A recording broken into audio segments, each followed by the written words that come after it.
जय हिंद दोस्तों। आज हम लोग एड्यूटेरिया के द्वारा बीपीएससी एईडीयू एग्जाम के लिए जो full length test number 11 publish किया गया है उसको डिस्कस करने के लिए जा रहे हैं। लेकिन हम लोग जो है यह डिस्कशन इस टेस्ट पेपर के इस फॉर्मेट में यहाँ पर यह दिया गया है, जो पहले पेज में आपको हिंदी में और अगले पेज में इंग्लिश में दिया गया है। यहाँ से हम लोग इसको डिस्कशन नहीं करेंगे। हम लोग इस क्वेश्चन को एआई की मदद से क्या किए हैं, इस फॉर्मेट में लिखे हैं ताकि दोनों मीडियम के स्टूडेंट जो है उनको आसानी से क्वेश्चन समझ में आ सके। तो चलिए देखते हैं यहाँ पर यह क्वेश्चन क्या है। पहला क्वेश्चन जो है इस टेस्ट पेपर का यह कह रहा है, संगमरमर, क्वार्टजाइट, स्लेट और माइका सिस्ट किस प्रकार के चट्टानों के उदाहरण हैं? Marble, quartzite, slate, mica schist are example of which type of rock? तो ये जो है आपको मेटामॉर्फिक रॉक, याद रखिएगा किस टाइप का रॉक है, मेटामॉर्फिक रॉक का एग्जांपल है। रॉक जो होता है तीन टाइप का, इग्नियस, सेडिमेंट्री और मेटामॉर्फिक। लेकिन यहाँ पर जो है मार्बल, क्वार्टजाइट, स्लेट और माइका किस टाइप का है, तो मेटामॉर्फिक रॉक है। इसको हम लोग एक बार डिटेल ढंग से इसको पहले सॉल्यूशन इसका देख लेते हैं। तो देखिए यहाँ पर लिखा गया है, जो आपको जो मार्बल है वो लाइमस्टोन, जो सेडिमेंट्री रॉक है उससे मार्बल बनता है। तो याद रखिएगा मार्बल किससे बनता है, तो लाइमस्टोन जो एक सेडिमेंट्री रॉक है उससे बनता है। क्वार्टजाइट जो है सैंडस्टोन, जो एक सेडिमेंट्री रॉक है उससे आपको क्वार्टजाइट बनता है। स्लेट, माइका और सिस्ट जो आपको सेडिमेंट्री रॉक सेल और क्ले से मिलकर बनता है। इसी बात को हम लोग अगर पीपीटी में देखें तो यहाँ पर तो देखिए marble, quartzite, slate, mica schist are example of metamorphic rock. तो ये ठीक है। नेक्स्ट क्वेश्चन हम लोग देखते हैं। नेक्स्ट क्वेश्चन जो है यहाँ पर उसके बाद है, निम्नलिखित में से कौन सा शीतोष्ण घास का मैदान नहीं है? Which of the following is not a temperate grassland? तो ग्रासलैंड जो दुनिया में उसको हम लोग बेसिकली दो भाग में बांटते हैं। एक है आपको ग्रासलैंड, कौन सा, एक है ट्रॉपिकल ग्रासलैंड और दूसरा है टेम्परेट ग्रासलैंड। यह जो यहाँ पर पूछा कौन सा टेम्परेट ग्रासलैंड नहीं है, अर्थात कौन सा ट्रॉपिकल ग्रासलैंड है, तो सवाना जो है यह आपको ट्रॉपिकल ग्रासलैंड, और पंपास, प्रेरी और वेल्ड जो है यह आपको किस प्रकार का ग्रासलैंड है, पंपास, प्रेरी, वेल्ड, ये आपको टेम्परेट ग्रासलैंड है। इस कंटेंट को अगर हम लोग समझे तो यहाँ से देखिए, देखिए एनसीईआरटी में बताया गया है जो ग्रासलैंड को दो भाग में बांटा गया है। एनसीईआरटी में देखिए, ये एनसीईआरटी का क्लिप आपको दिखा रहे हैं। ट्रॉपिकल ग्रासलैंड में कौन सा आता है, तो सवाना जो ईस्ट अफ्रीका में है, कंपोस जो ब्राजील में है, लानोस जो आपको वेनेजुला में। ये सब किस प्रकार का ग्रासलैंड का एग्जाम्पल है, तो यह आपका एग्जाम्पल है ट्रॉपिकल ग्रासलैंड का। और टेम्परेट ग्रासलैंड का एग्जाम्पल कौन सा है, तो आपको अमेरिका में जो प्रेरी पाया जाता है, अर्जेंटीना में जो पेम्पास पाया जाता है, अफ्रीका का जो वेल्ड है, ये वाला जो वेल्ड है ये अफ्रीका में है आपको, और एशिया में जो स्टेपी पाया जाता है, ऑस्ट्रेलिया का जो डॉन है, ये सब किस कहाँ का एग्जाम्पल है, तो ये आपको टेम्परेट ग्रासलैंड का एग्जाम्पल है। तो याद रखिएगा, ऑस्ट्रेलिया में डॉन, ग्रासलैंड को कहते हैं किस प्रकार का, टेम्परेट ग्रासलैंड को। अफ्रीका में ग्रासलैंड जो टेम्परेट टाइप का ग्रासलैंड है उसको वेल्ड कहते हैं। तो याद रखिएगा, savanna are tropical, think like lion, और पंपास, प्रेरी और वेल्ड आर टेम्परेट। तो इस टाइप से आपको ग्रासलैंड पर भी कई बार क्वेश्चन आपको बनता है, याद रहना चाहिए कौन सा टाइप का ग्रासलैंड कहाँ पर है। नेक्स्ट क्वेश्चन देखिए। उसके बाद है, rotation of earth causes which of the following? पृथ्वी के घूर्णन के कारण निम्न में से कौन सा होता है? तो पृथ्वी में दो मोशन है, एक रोटेशन एक है रिवॉल्यूशन। तो रोटेशन के कारण कौन सा इवेंट होता है, तो डे और नाइट, दिन और रात जो होता है पृथ्वी में आपको पृथ्वी के रोटेशन के कारण होता है। चेंज ऑफ सीजन जो है ये आपके पृथ्वी के रिवॉल्यूशन के कारण होता है, न कि रोटेशन के कारण। डिफ्लेक्शन ऑफ विंड, विंड भी आपको रोटेशन के कारण इंपैक्ट होता है, तो ये भी सही है।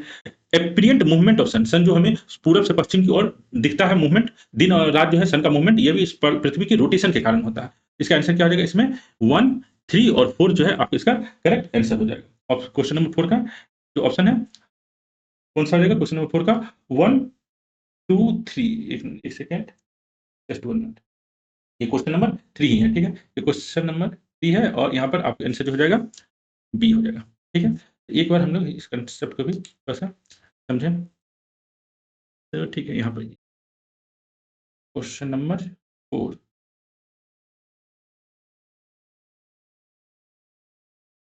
ठीक है, हम लोग नेक्स्ट क्वेश्चन देखते हैं। इसका नहीं है कोई पीपीटी, आसान कंसेप्ट था। नेक्स्ट क्वेश्चन देखते हैं। अगला है, which landform are found by action of wind? कौन सी भू आकृतियां हवा की क्रिया से बनती है? रेत के टीले, लोएस जमाव, मशरूम चट्टान। सेंड ड्यून, लुइस डिपॉजिट और मशरूम रॉक जो है आपको विंड के द्वारा बनाया गया लैंडफॉर्म है। तो लैंडफॉर्म चैप्टर जो ज्योग्राफी का है, यह भी एक इंपॉर्टेंट चैप्टर है। इससे भी आजकल बीपीएससी 3-4 साल से क्वेश्चन बनाने लगा है। तो हम लोग ये जो कंसेप्ट है इसको थोड़ा सा डिटेल ढंग से समझे। तो देखिए, सैंड ड्यून क्या है, हवा जब सैंड को उनको एक जगह से दूसरी जगह लेके जाता है तो इससे सैंड ड्यून बनता है। तो यह सैंड ड्यून विंड के द्वारा बनाया जाने वाला डिपोजिशनल लैंडफॉर्म है। जब हवा जो है मिट्टी को एक जगह से दूसरी जगह ले जाता है तो इसे लुइस डिपॉजिट होता है। तो लुइस डिपॉजिट जो है आपको फर्टाइल भूमि बनाता है, सैंड ड्यून जो है भूमि को अनफर्टाइल कर देता है। तो सैंड ड्यून हवा, सैंड को डिपॉजिट कर रहा है कौन, हवा।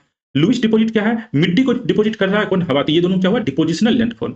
ये क्या हुआ आपको डिपोजिशनल लैंडफॉर्म। मशरूम रॉक क्या हुआ, विंड के द्वारा बनाए जाने वाला इरोजनल लैंडफॉर्म।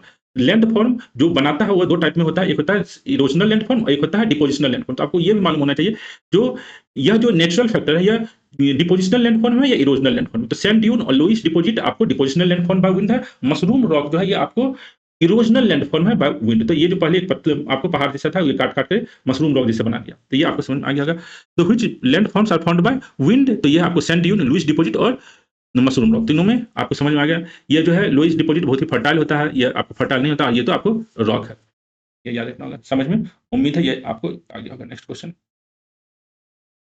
देखते हैं। उसके बाद लाल मिट्टी के बारे में कथनों पर विचार करें। Consider the statement about red soil.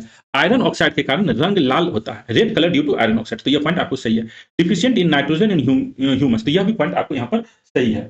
जो यहाँ पर ये deficient in nitrogen and humus होता है, ये पॉइंट आपको यहाँ पर सही है। उसके बाद है form on crystalline igneous rock, तो यह पॉइंट आपको यहाँ पर सही है। ये इग्नियस रॉक फॉर्म होता है, इसका एक ऑप्शन जो है यहाँ पर मिसिंग है, तो हम लोग इस क्वेश्चन को थोड़ा सा एक्चुअली देख लें यहाँ पर क्वेश्चन में क्या है। एक सेकेंड देखिए, इसमें आयरन ऑक्साइड की मौजूदगी के कारण इसका रंग लाल होता है, ये बात सही है। इसमें आमतौर पर नाइट्रोजन, फास्फोरस और ह्यूमस की कमी होती है, यह भी बात सही है। ये मुख्य रूप से अधिक वर्षा और घने जंगल वाले क्षेत्रों में पाया जाता है, तो लाल मिट्टी जो है कम वर्षा वाले क्षेत्रों में पाया जाता है। यह मुख्य रूप से क्रिस्टलीय आग्नेय चट्टानों पर बनती है, तो यह भी पॉइंट आपको सही है। तो 1, 2 और 4 जो है इसका सही है, थर्ड जो है आपको गलत है। तो इसका आंसर क्या रहेगा, क्वेश्चन नंबर 5 का आंसर हो जाएगा आपको ऑप्शन ए। एक बार हम लोग यह जो पॉइंट है रेड सॉइल के बारे में एनसीईआरटी में भी पढ़ लेते, तो देखिए ये आपको एनसीईआरटी का स्क्रीनशॉट आपको हम यहाँ पे दिखा रहे हैं। इसमें हम देखते हैं क्या क्या लिखा गया है। तो रेड सॉइल के बारे में लिखा गया है, they are generally poor in nitrogen, phosphorus और ह्यूमस। एनसीईआरटी क्या कर रहा है, लाल मिट्टी जो है इसमें नाइट्रोजन, फास्फोरस और ह्यूमस की कमी होती है, एक पॉइंट यहाँ से मिल गया। यह जो मिट्टी है आपको कहाँ पर बनता है, तो इग्नियस रॉक पर बनता है। यह मिट्टी आपको इग्नियस रॉक पर बनता है, कहाँ, जहां पर पानी बहुत कम होता है। In areas of low rainfall, option में था जो ज्यादा पानी होना चाहिए, नहीं, लो रेनफॉल के इलाके में बनता है। और ये रेड क्यों होता है, तो the soil develops a reddish colour due to a wide diffusion of iron in crystalline and metamorphic rock. तो यहाँ पर कारण भी दिया, जो ये लाल मिट्टी लाल ही क्यों होता है, तो उसका कारण है इसमें आयरन का डिफ्यूजन होता है। तो यहाँ से आपने देख लिया एनसीईआरटी में जो सब पॉइंट दिया हुआ था, इसी बेसिस पर आपको ये क्वेश्चन बनाया गया। तो red colour due to iron oxide सही है। Deficient in nitrogen, phosphorus, form on crystalline igneous rock, और इसमें जो आपको ऑप्शन जो दिया गया था जो ज्यादा बारिश होना चाहिए, तो ये ऑप्शन गलत है। ठीक है, नेक्स्ट क्वेश्चन देखते हैं। नेक्स्ट क्वेश्चन, उसके बाद है ग्रीष्म संक्रांति और शीतकालीन संक्रांति के बारे में निम्नलिखित कथनों पर विचार करें। Consider the following statement regarding summer solstice और विंटर सॉल्स्टिस। तो समर सॉल्स्टिस और विंटर सॉल्स्टिस में क्या अंतर है, ये पूछा। ग्रीष्म संक्रांति पर सूर्य कर्क रेखा पर ठीक ऊपर होता है, तो on summer solstice the sun is overhead at the Tropic of Cancer, तो यह पॉइंट आपको सही है। ट्रॉपिक ऑफ कैंसर पर सन जो है समर सॉल्स्टिस में रहता है। उसके बाद on winter solstice the sun is overhead at the Tropic of Capricorn, यह भी सही है। शीतकालीन संक्रांति पर सूर्य मकर रेखा पर ठीक ऊपर होता है। ग्रीष्म संक्रांति उत्तरी गोलार्ध में सबसे लंबा दिन होता है, तो summer solstice mark the longest day in the northern hemisphere, यह भी पॉइंट आपको सही है। समर सॉल्स्टिस में नॉर्दर्न हेमिस्फीयर में लॉन्गेस्ट डे होता है, हम लोग नॉर्दर्न हेमिस्फीयर में रह रहे हैं। शीतकालीन संक्रांति दक्षिणी गोलार्ध में सबसे छोटा दिन होता है, यह गलत है। Winter solstice mark the shortest day in the southern hemisphere, गलत। Winter solstice marks the shortest day in the northern hemisphere, not कि सॉर्दर्न हेमिस्फीयर। सॉर्दर्न हेमिस्फीयर में विंटर सॉल्स्टिस में क्या होता है, आपको लॉन्गेस्ट डे होता है।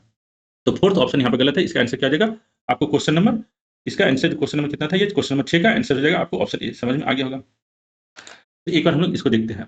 देखिए हमारे धरती पर जो है हम लोग को 4 प्रकार का सॉल्स्टिस देखने को होता है, summer solstice, winter solstice, वर्नल equinox और एटम इक्विनोक्स। समर सॉल्स्टिस कब होता है, 21 जून। विंटर सॉल्स्टिस 22 दिसंबर। 21 जून को क्या होता है, longest day in northern hemisphere, shortest day in southern hemisphere. तो याद रखिएगा, लॉन्गेस्ट डे समर सॉल्स्टिस में आपको कहां पर होता है, तो नॉर्दर्न हेमिस्फीयर में, और सॉर्दर्न हेमिस्फीयर में शॉर्टेस्ट डे 21 जून को। सन कहां पर होता है, तो ट्रॉपिक ऑफ कैंसर जो 23.5 डिग्री नॉर्थ है उसके ओवरहेड होता है। Winter solstice shortest day in northern hemisphere, northern hemisphere में दिन सबसे छोटा, सॉर्दर्न हेमिस्फीयर में दिन सबसे बड़ा होता है। ऑप्शन जो चौथा था उसमें ये बात गलत लिखा हुआ था। Sun overhead on Tropic of Capricorn 23.5 degree south पर सन जो होता है ओवरहेड होता है 22 दिसंबर को, ये ऑप्शन था, ये सही है। और वर्नल इक्विनोक्स जो और एटम इक्विनोक्स में क्या होता है, दिन और रात जो है आपको इक्वल होता है। तो यहाँ पर आपको समझ में आ गया होगा, summer solstice, winter solstice, वर्नल equinox और एटम इक्विनोक्स कब होता है और इस समय दिन और रात का लेंथ कितना होता है। ठीक है, नेक्स्ट क्वेश्चन।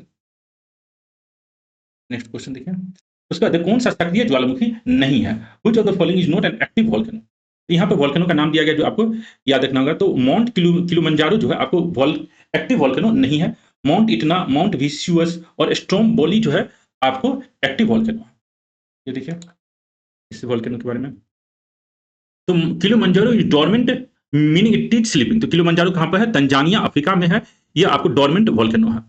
और माउंट इटना जो इटली में है, माउंट इटना यूरोप में है, ये एक्टिव वॉल्केनो है, one of the world most active volcano, highest in the Europe. तो ये याद रखिएगा, माउंट इटना कहाँ पर है?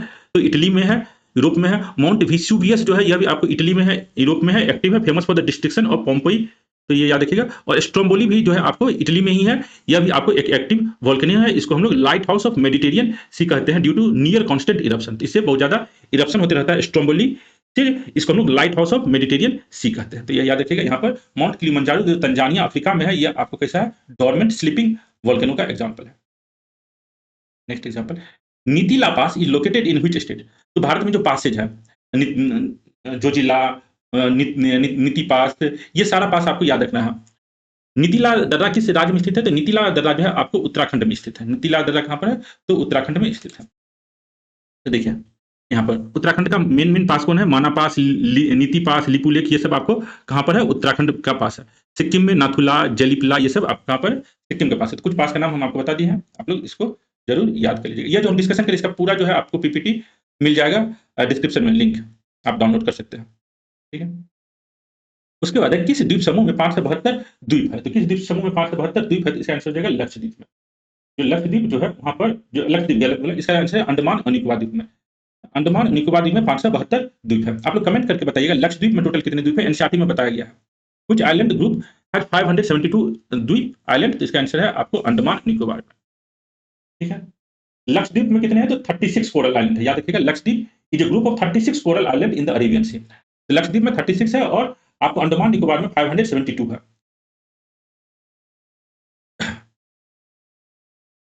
ठीक है। यहाँ पे ये देखिए, ये जो अंडमान निकोबार द्वीप है, यहाँ पर आपको 572 आइलैंड है। और ये जो लक्षद्वीप है, यहाँ पर कितना आइलैंड है? तो 36 कोरल आइलैंड है। ये भी याद रखिएगा। नेक्स्ट क्वेश्चन, उसके बाद है, बब अल मंदब कनेक्ट व्हिच वाटर बॉडीज? तो बब अल मंदब जो है आपको किससे कनेक्ट करता है? तो रेड सी को गल्फ ऑफ एडन से कनेक्ट करता है।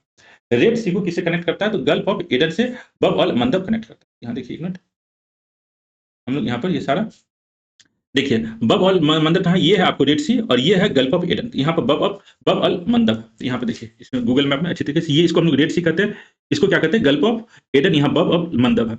स्टेट ऑफ हरमुज जो है आपको पर्सियन गल्फ और इंडियन ओशियन को कनेक्ट करता है। ये किसको कनेक्ट करता है? Strait of Hormuz. Strait of Hormuz जो है आपको पर्सियन गल्फ और इंडियन ओशियन को स्टेट ऑफ हरमुज कनेक्ट करता है।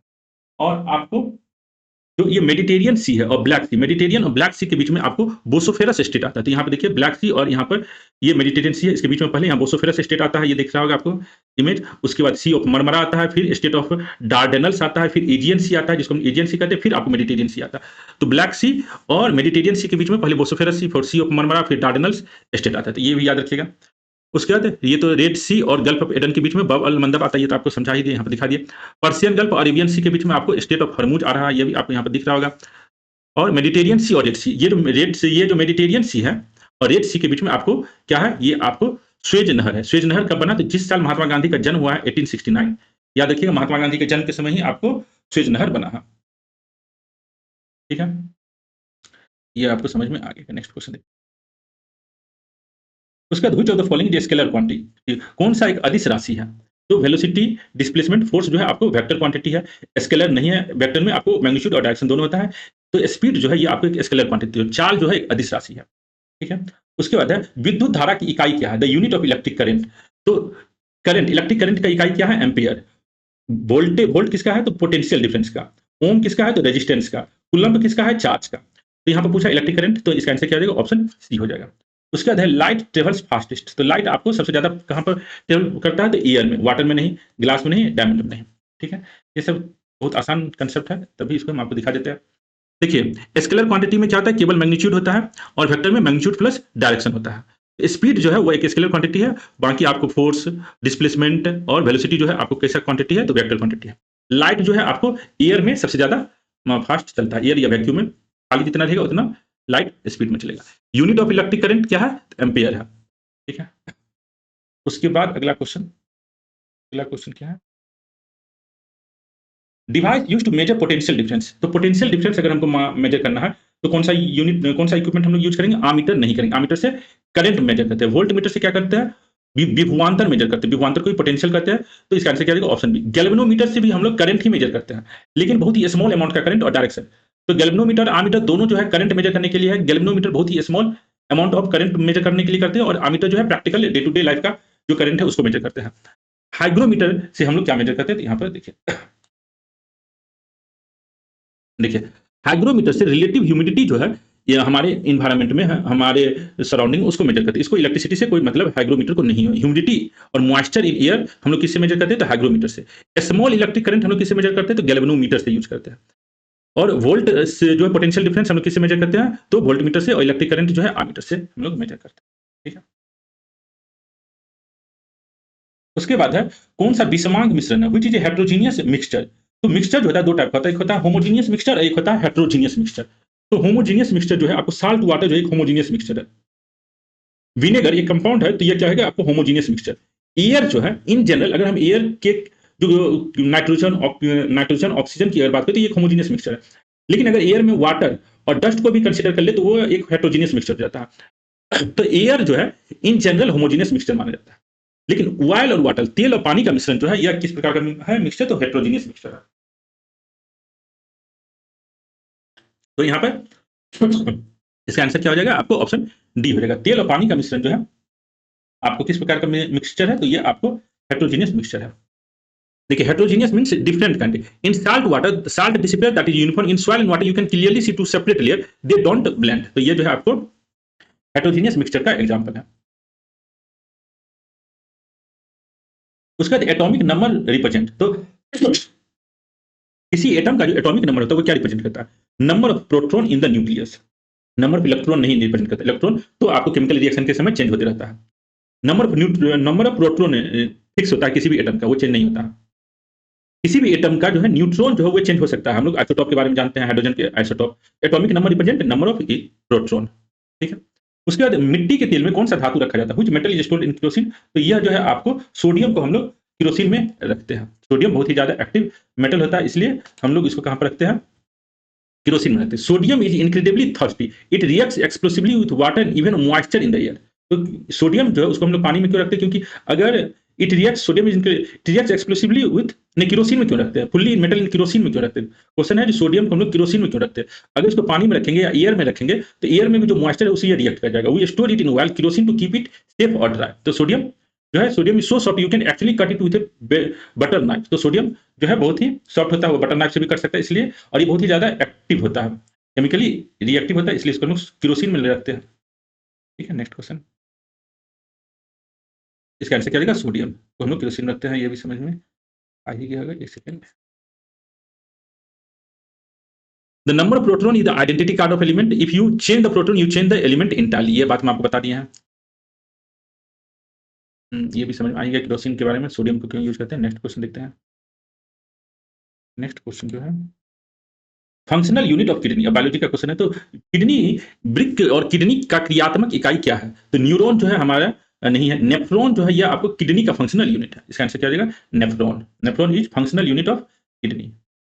यहाँ पे देखिए आपको, तो किडनी का जो है फंक्शनल यूनिट कौन सा है? तो किडनी का फंक्शनल यूनिट नेफ्रॉन है। न्यूरॉन किसका फंक्शनल यूनिट है? तो नर्वस सिस्टम का फंक्शनल यूनिट को हम लोग न्यूरॉन कहते हैं। यहाँ पर नेफ्रॉन दिख रहा होगा, ये किडनी है। आपको यहाँ पे इमेज दिख रहा होगा। What is functional unit of kidney? तो नेफ्रॉन इस टाइप होता है, किडनी है। एलवीलॉस जो है फंक्शनल यूनिट ऑफ लंग्स होता है। एक्सॉन जो है long fibre of neuron that transmit impulses. तो axon long fibre of neuron that transmit impulses, समझ में आ गया। एलवीलॉस क्या है? तो structural functional unit of lungs है। उसके बाद निप्सॉन जो है structural functional unit of kidney है। न्यूरॉन जो है structural functional unit of nervous system. ठीक है। नेक्स्ट क्वेश्चन, उसके बाद है term for water loss from plant. ये भी कई बार बीपीएससी इस टर्म को यूज किया है, एग्जाम में पूछा। पौधे से जल की हानि को क्या कहते हैं? रेस्पिरेशन नहीं कहते हैं। रेस्पिरेशन कहीं भी अगर किसी भी सजीव में हो रहा है तो वो एनर्जी जनरेट करने के लिए होता है। Breakdown of glucose is called respiration. That breakdown of glucose happens in the presence of oxygen. तो रेस्पिरेशन बेसिकली क्या है? Breakdown of glucose. ट्रांसपैरेशन क्या है? Loss of water from plant. Photosynthesis तो भोजन बनाना है। एब्जॉर्बेशन क्या है? तो यह आपको अवशोषण करना है। देखिए तो देखिए आपको रूट से जो पानी जाता है इसको हम लोग क्या कहते हैं एब्जॉर्बेशन। वाटर और minerals taken by roots is called absorption. Transpiration water loss through leaves, इस प्रोसेस को क्या कहते हैं ट्रांसपायरेशन। फोटोसिंथेसिस सबको मालूम है, फूड मेकिंग प्रोसेस को हम लोग क्या कहते हैं फोटोसिंथेसिस। और रेस्पिरेशन क्या है एनर्जी रिलीजिंग प्रोसेस है। Respiration is energy releasing process. ये कैसे होता है break down of food using oxygen is called respiration. Break down of food मतलब break down of glucose in the presence of oxygen. In general break down के लिए हमको oxygen की आवश्यकता होती है। कभी कभी हमको एनर्जी ऑक्सीजन के अब्सेंस में भी रेस्पिरेशन होता है तो उसको एनोरोबिक रेस्पिरेशन कहते हैं। तो रेस्पिरेशन दो टाइप का होता है, एक होता है एरोबिक रेस्पिरेशन और एक होता है एनोरोबिक रेस्पिरेशन। तो वो भी थोड़ा सा डिटेल इन्फॉर्मेशन है, ये याद रखिए। इन जनरल जो है breakdown of food means glucose in the presence of oxygen is called oxygen. Main purpose क्या है टू रिलीज एनर्जी। यह कब होता है तो दिन रात होते रहता है रेस्पिरेशन हमारे शरीर या किसी भी जीव जंतु में, ठीक है। Transpiration is basically plant sweating, it pulls the plant down but more importantly that evaporation creates a suction force that pulls water up from the roots against gravity. ये आपको बीपीएससी में पूछा है ट्रांसपिरेशन पर क्वेश्चन, ठीक है। तो transpiration क्या है समझ में आना चाहिए। उसके बाद है सूर्य के प्रकाश से प्राप्त vitamin. Vitamin obtain from sunlight, तो विटामिन डी जो है ये आपको सनलाइट से हमें प्राप्त होता है। और जो विटामिन है तो देखिए विटामिन विटामिन ए हमें कहाँ से मिलता है गाजर से मिलता है। उसके बाद दूध से मिलता है मिल्क। विटामिन बी 12 भी जो है आपको ए मीट फिश से मिलता है। और विटामिन डी जो है साइट्रस फ्रूट आंवला गुआवा टोमेटो ग्रीन वेजिटेबल से मिलता है। और विटामिन डी जो है आपको सनलाइट से मिलता है। तो विटामिन डी जो है आपको सनलाइट, ये बातें आपको एनसीईआरटी में भी लिखा गया जहां से हम आपको नोट्स बनाए। तो देखिए एनसीईआरटी में लिख रहा है जो चीज butter milk green vegetable fish liver oil और सनलाइट से आपको विटामिन डी मिलता है। तो विटामिन सोर्सेज नीड और डिफिशिएंसी, तो विटामिन का क्या क्या नाम है सोर्स है क्या है उसके डिफिशिएंसी से आपको कौन सा डिजीज होगा ये सब एग्जाम में पूछा जाता है। तो विटामिन डी अगर आप नहीं मिला तो आपको रिकेट से डिजीज हो जाएगा, ये हड्डी का डिजीज है, ठीक है। नेक्स्ट देखते हैं। उसके बाद है sound can not travel in vacuum, तो यह पॉइंट आपको सही है। साउंड जो है वैक्यूम में ट्रेवल नहीं कर सकता है, ध्वनि निर्वात में नहीं चल सकती है। Sound wave need a material medium to propagate, तो यह पॉइंट आपको सही। इसे भौतिक माध्यम की आवश्यकता होती है। तो जो आपको साउंड होता है वह आपको एक मटेरियल मीडियम की उसको आवश्यकता होती है, वह वैक्यूम में नहीं चल सकता। इसका आंसर क्या हो जाएगा ऑप्शन ए और आर दोनों शब्द है, आर सही व्याख्या भी है। उसके बाद है पृथ्वी से चांद पर जाने पर क्या बदलता है। What changes from Earth to moon, अगर हम अर्थ से चांद पर जाएंगे तो हमारा मास चेंज नहीं होगा, ग्रेविटी चेंज होने के कारण वेट चेंज होगा। तो भार चेंज होगा, बहुत मास और वेट चेंज नहीं होगा, नन ऑफ देम। हमारा जो है भार चेंज हो जाएगा क्योंकि वहां पर जी जो है चांद पे जी अर्थ के जी का 1/6 होता है। तो हम अगर मान लीजिए धरती पर 60 kg के हैं तो चांद पर चले जाएंगे तो कितना केजी हो जाएंगे 10 kg। तो वेट लॉस करने का सबसे आसान तरीका क्या है, आपको 10 सेकंड में आपका वेट लॉस हो जाएगा। अगर धरती पर आप वेट लॉस नहीं कर पा रहे चांद पर चले जाइए, आपका वेट तुरंत 1/6 हो जाएगा। बहुत आसान तरीका, ठीक है। समझ में आ गया होगा। आपका द्रव्यमान नहीं चेंज होगा लेकिन आपका वेट चेंज हो जाएगा। उसके बाद है अगला क्वेश्चन। अगला क्वेश्चन है 23 नंबर का, ये जो है 23 नंबर क्वेश्चन आते हैं। 23 नंबर का क्वेश्चन जो है देखिए उत्तल लेंस अवतल लेंस और प्रिज्म, इसका क्या काम है। तो प्रिज्म जो है प्रकाश के रंगों को विभाजित करता नहीं करता है। प्रिज्म जो है आपको प्रकाश रंगों को नहीं, प्रिज्म जो है रंगों को विभाजित करता है। प्रिज्म जो है रंगों को विभाजित करता है, ये बात तो सबको मालूम है। लाइट व्हाइट लाइट डालते ही अपने विग्योर में बदल जाता है। प्रकाश के रंगों को विभाजित करता है, ठीक है। उसके बाद जो है आपको अब उत्तल लेंस को हम क्या कहते हैं कन्वेक्स लेंस। कन्वेक्स लेंस जो है आपको कन्वर्जिंग लेंस कहलाता है। तो प्रकाश से किरणों को एकत्रित करता है। उत्तल लेंस को हम क्या कहते हैं कन्वेक्स लेंस कहते हैं, या प्रकाश किरणों को एकत्रित करता है। अवतल लेंस जो है इसको हम लोग कनकेव लेंस कहते हैं, इसको डाइवर्जिंग लेंस भी कहते हैं। तो प्रकाश किरणों को फैलाता है। तो इसका आंसर क्या हो जाएगा आपको आंसर ऑप्शन ई हो जाएगा, ठीक है। थोड़ा सा देखिए कहाँ पर ये नहीं, देखिए प्रिज्म जो है प्रकाश रंगों को सी का कौन सा ये है, ये नहीं डी होगा इसका आंसर, बी होगा। देखिए डी है। प्रिज्म प्रकाश रंगों तो C3 बी का 2 और यहाँ तो ये वाला में सही है, ये नहीं ये इसका आंसर हो जाएगा आपको बी, ठीक है। अगला क्वेश्चन क्या है विद्युत धारा में फ्यूज का गलनांक। यहाँ पर ये फ्यूज का गलनांक जो है, ठीक है, ये क्वेश्चन अलग आ गया है, ठीक है। तो इसमें यहाँ देखिए अगला क्वेश्चन है 24 नंबर का क्वेश्चन फ्यूज के बारे में, ठीक है। इलेक्ट्रिक फ्यूज है लो मेल्टिंग पॉइंट, तो फ्यूज का गलनांक कम होता है, ये पॉइंट आपको सही है। It melt when current exceed limit, तो ये पॉइंट सही है, याद रखिएगा सीमा से अधिक धारा बढ़ने पर यह पिघल जाता है। यही फ्यूज का काम होता है और हमारे घर के बाकी इक्विपमेंट को सेव करता है। इसका आंसर क्या रहेगा ऑप्शन ए। उसके बाद isotope have the same chemical properties. Isotope में जो है आपको केमिकल प्रॉपर्टी जो है सेम होता है।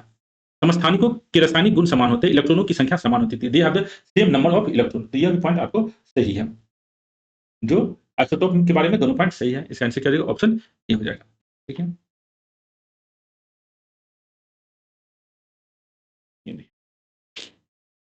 था sound can not travel in vacuum, sound wave need a material. तो ये बात आपको सही है, तो बच्चों वाले भी बात है। उसके बाद कन्वेक्स लेंस जो है, कन्वेक्स लेंस जो है आपको कन्वर्ज करता है, यहाँ पे आपको दिख रहा होगा। और कनकेव लेंस जो है ये आपको डाइवर्ज करता है। प्रिज्म जो है व्हाइट लाइट को बिव्योर में आपको डिवाइड कर देता है, डिफरेंट कलर में ये डिवाइड कर देता है। उसके बाद जो क्वेश्चन है आपको बताएं, जो धरती से चांद पे जाइएगा तो आपका वेट कम हो जाता है। ठीक है, ये हो गया। और फ्यूज के बारे में था, इलेक्ट्रिक फ्यूज क्यों, तो फ्यूज वायर मेल्ट्स और ब्रेक हो जाता है, और बाकी जो इक्विपमेंट है वो हमारा सेव हो जाता है। Isotope have the same chemical temperature, same number of electron. तो ये पॉइंट सही। Isotope are sibling, they have same family element because they have the same electron and proton, but one is heavier than other because of more neutron. तो chemical property जो है वो तो आप electron पर डिपेंड करता है। तो आइसोटोप जो है उसमें आपको केमिकल प्रॉपर्टी सेम होता है, सेम नंबर ऑफ इलेक्ट्रॉन। यहाँ पर कह रहा है लिस्ट वन एसिड बेस है, लिस्ट टू जो है turns blue litmus to red. दूसरा है यहाँ पे मैच करना है turns red litmus to blue और फॉर्म बाय न्यूट्रलाइजेशन। तो एसिड क्या करता है, एसिड जो है आपको ब्लू लिटमस पेपर को रेड में कन्वर्ट कर देता है। याद देखिएगा, बेस जो है रेड लिटमस पेपर को किस में कन्वर्ट कर देता है, तो रेड बेस जो है रेड लिटमस पेपर को ब्लू में कन्वर्ट कर देता है। और साल्ट कैसे बनता है, साल्ट जो है एसिड और बेस के मिक्स होने से आपको साल्ट बनता है। तो यहाँ पर 1 2 3 दोनों तीनों जो है एकदम मैच ही है, तो इसका आंसर क्या जाएगा, ऑप्शन ए है। यहाँ पर ठीक है, टर्न्स ब्लू लिटमस नीले लिटमस का यहाँ पर आंसर जो है 1 2 और 3। तो 1 2 3 वाला कौन सा आंसर है, तो ये वाला बी है ऑप्शन। यहाँ पे इसको एक बार देखें, ये देखिए एसिड क्या करता है। एसिड जो है आपको एसिड जो ब्लू लिटमस पेपर है उस पर अगर एसिड डालेंगे, लेमन डालेंगे, तो ये क्या हो जाएगा, आपको रेड हो जाएगा। और जो रेड लिटमस पेपर है उस पर हम बेस डालेंगे तो क्या हो जाएगा, ब्लू हो जाएगा। और एसिड और बेस मिलता है तो ये आपको क्या बनाता है, तो साल्ट। नेक्स्ट क्वेश्चन देखें। नेक्स्ट क्वेश्चन क्या है, उसका which metal is the best conductor of electricity. तो बेस्ट कंडक्टर ऑफ इलेक्ट्रिसिटी कौन सा है, तो चांदी। निम्नलिखित में से कौन सा विद्युत कौन सा धातु विद्युत का सर्वश्रेष्ठ चालक है, तो यहाँ पर क्या आंसर देगा आपको, सिल्वर। अगला क्वेश्चन है, जाइलम पौधे में जल का परिवहन करता है। जाइलम में गति द्विदिशात्मक होता है। Xylem transport water in plant, movement in xylem is bidirectional. तो यह जो स्टेटमेंट है यह गलत है।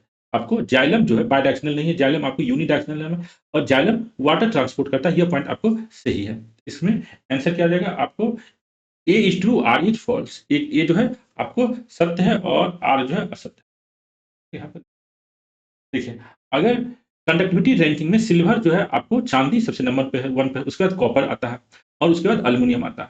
लेकिन हम लोग आज कंडक्टर जो है घरेलू यूज में सिल्वर का यूज नहीं करते क्योंकि बहुत महंगा हो रहा है, और अभी तो ये 4 लाख रुपए केजी के पास पहुंच गया था। तो हम लोग मैक्सिमम यूज क्या करते हैं, आज कंडक्टर घर में कॉपर करते हैं क्योंकि ये सस्ता है। अगर अदरवाइज सिल्वर जो है सबसे ज्यादा कंडक्टर है, थर्ड नंबर पर आपको एल्युमिनियम आता है। ठीक है, अगला क्वेश्चन है जाइलम और फाइलम। कई बार क्वेश्चन आपको जाइलम और फाइलम पर थोड़ा सा डीप क्वेश्चन भी आया है बीपीएससी में, तो जाइलम और फाइलम टॉपिक को अच्छी तरीके से पढ़ लीजिएगा। तो जाइलम क्या करता है, वाटर और मिनरल्स को ट्रांसपोर्ट करता है रूट से आपको पत्ते तक, यूनी डायरेक्शनल है। Xylem roots to leave transport करता है, यह आपको यूनी डायरेक्शनल है। फाइलम क्या है, फूड का ट्रांसपोर्ट करता है, ये बाई डायरेक्शनल होता है। याद रखिएगा जाइलम और फाइलम, ये इंपॉर्टेंट कंसेप्ट है। नेक्स्ट क्वेश्चन, उसके बाद है यहाँ पे मैच करना माइटोकॉन्ड्रिया, क्लोरोप्लास्ट और राइबोसोम। तो सेल चैप्टर जो है यहाँ से भी आपको क्वेश्चन कई बार बना है। तो माइटोकॉन्ड्रिया को हम क्या कहते हैं, powerhouse of cell. Chloroplast जो है आपको फोटोसिंथेसिस में हेल्प करता है। राइबोसोम जो है आपको प्रोटीन सिंथेसिस में आपको ये काम करता है, राइबोसोम प्रोटीन सिंथेसिस। यहाँ पर क्या आंसर जाएगा, 1 2 3 सेम में मैच ही है। तो यहाँ पर ए का बी आंसर हो जाएगा। क्वेश्चन नंबर 29 का आंसर क्या जाएगा आपको, ऑप्शन हो जाएगा। ये देखिए, माइटोकॉन्ड्रिया को पावर हाउस ऑफ सेल कहते हैं, पावर हाउस ऑफ सेल। उसके बाद क्लोरोप्लास्ट जो है इस यहाँ ये फोटोसिंथेसिस में आपको हेल्प करता है, और राइबोसोम जो है प्रोटीन सिंथेसिस करता है। ठीक है, नेक्स्ट क्वेश्चन।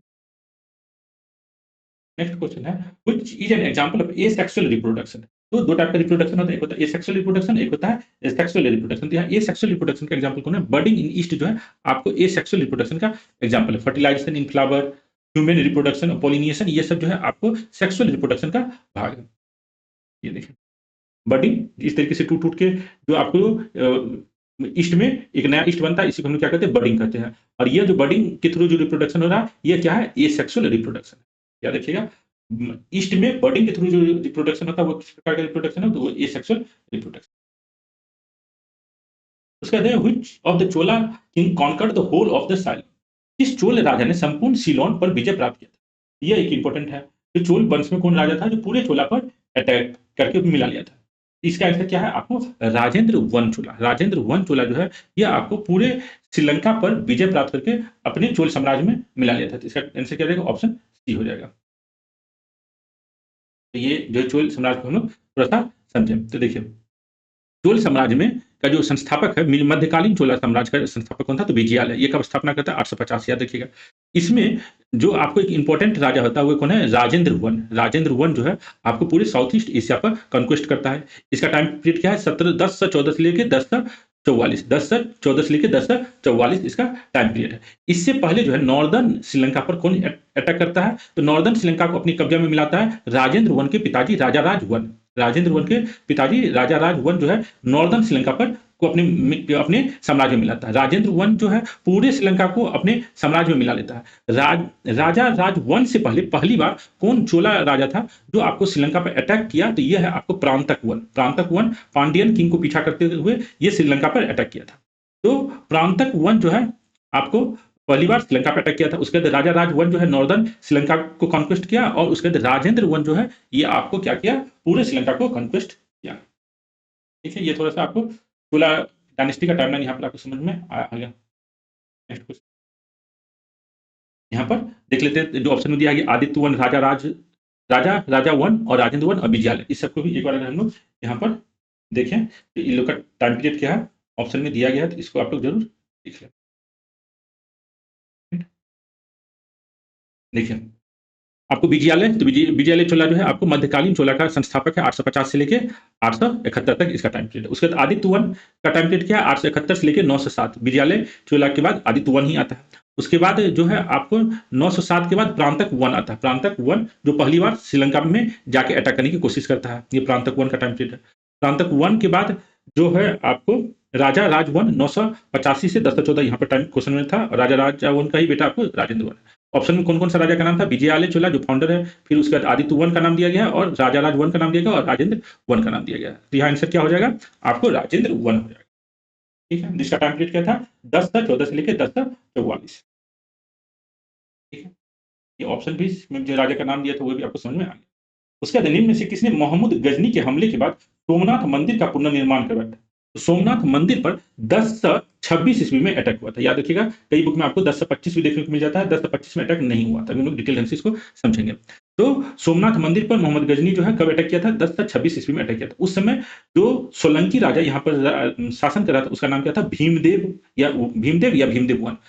तो निम्न से किसने मोहम्मद गजनी के हमले के बाद सोमनाथ मंदिर का पुनर्निर्माण करवाया? तो इसका आंसर क्या हो जाएगा? भीमदेव जो है, जो वहाँ का राजा था, वह फिर से मंदिर का निर्माण करवाया। तो इसका आंसर क्या हो जाएगा? आप ऑप्शन ए हो जाएगा। यह देखिए यहाँ पर हम लोग थोड़ा-सा सुल्तान मोहम्मद गजनी जो है आपको राजा कब बनता है? तो 997 ईस्वी में। इसके पिताजी का नाम क्या है? सुबुक्तगीन। याद रखिएगा, सुबुक्तगीन। और यहाँ पर जो है इस सोमनाथ मंदिर पर अटैक करने के लिए गजनी से कब डिपार्चर होता है? तो 18 अक्टूबर 1024 को गजनी से ये निकलता है।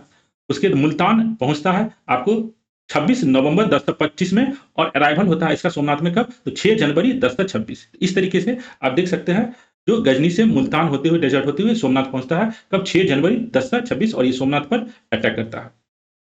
और यहाँ पर बहुत ही 6 जनवरी के जो पहला वीक है, यहाँ पर वो बहुत भीषण युद्ध होता है, 50,000 से अधिक आदमी को मार देता है।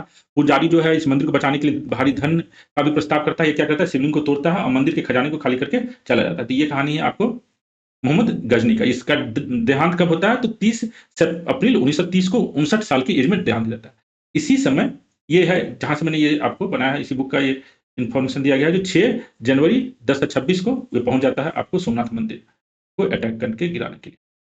ठीक है, और यहाँ पर जो था भीमदेव, जो यहाँ का सोलंकी राजा था, वो तो पहले भाग जाता है। जब यहाँ पे गजनी मोहम्मद गजनी जो है सोमनाथ मंदिर को तोड़ रहा था, तो यहाँ का जो लोकल राजा था भीमदेव, वो तो पहले छुप के भाग जाता है। लेकिन जब ये रिटर्न हो जाता है तो फिर ये मंदिर को बनाता है। तो ये है आपको भीमदेव का कहानी। ये आपको समझ आ गया मोहम्मद गजनी का थोड़ा सा इन्फॉर्मेशन। तो यहाँ पर हम लोग थोड़ा सा देख ले, जो सोलंकी जो गुजरात का राजा था, सोलंकी वंश का राजा था, इसका संस्थापक है मूल राज वन। और इसका टाइम पीरियड क्या था? 942 से लेकर 996। और ये जो भीमदेव का टाइम पीरियड क्या है? 1022 से लेके 1064। इसी में आपको 1026 में इसी सोलंकी राजा के समय में सोमनाथ मंदिर पर अटैक होता है। ठीक है, आपको समझ आ गया। तो ये भीमराज जयसिंह सिन्हा मूलराज के बारे में हम आपको बता ही दिए। मूलराज जो था सोलंकी वंश का फाउंडर था। भीमराज का भी नाम आपको यहाँ पर देख ही लीजिए। जो सोलंकी वंश के और जो राजा का नाम दिया है, जयसिम्हा का टाइम पीरियड क्या है, 10 से 92 से लेकर 1142 तक। अमूल राज टू का टाइम पीरियड क्या है, 1175 से 1178। इसका नाम केवल याद रखिएगा, आपको एग्जाम पर्पस के लिए जो इंपॉर्टेंट है वह है भीमदेव, जो आपको मोहम्मद गजनी के समय में था, सोलंकी वंश का राजा जो गुजरात पर रूल कर रहा था। ठीक है, बाकी याद रहे तो बहुत अच्छी बात, नहीं कोई दिक्कत नहीं, भीमदेव को नहीं भूलना है। ठीक है, नेक्स्ट क्वेश्चन देखते हैं। निम्न में से किस सुल्तान के काल में खलीसा भूमि अधिक पैमाने पर विकसित हुई? During the reign of which of the following sultan did the khalisa land develop on larger scale? तो खलीसा लैंड जो है आपको किसके समय में सबसे ज्यादा डेवलप हुआ था? तो ये था आपको अलाउद्दीन खिलजी। अलाउद्दीन खिलजी जो है, इसका टाइम पीरियड क्या था, 1296 से लेकर 1316। 1296 से लेकर 1316। खिलजी वंश का टाइम पीरियड क्या है, 1290 से लेकर 1320। ठीक है, इसके समय खलीसा लैंड जो है बहुत बड़े पैमाने पर डेवलप होता है, और यह पूरे दिल्ली सल्तनत का टाइम पीरियड जो 1206 से लेकर 1526 तक का टाइम पीरियद है, उसमें सबसे ज्यादा टैक्स लगाने वाला यही राजा है।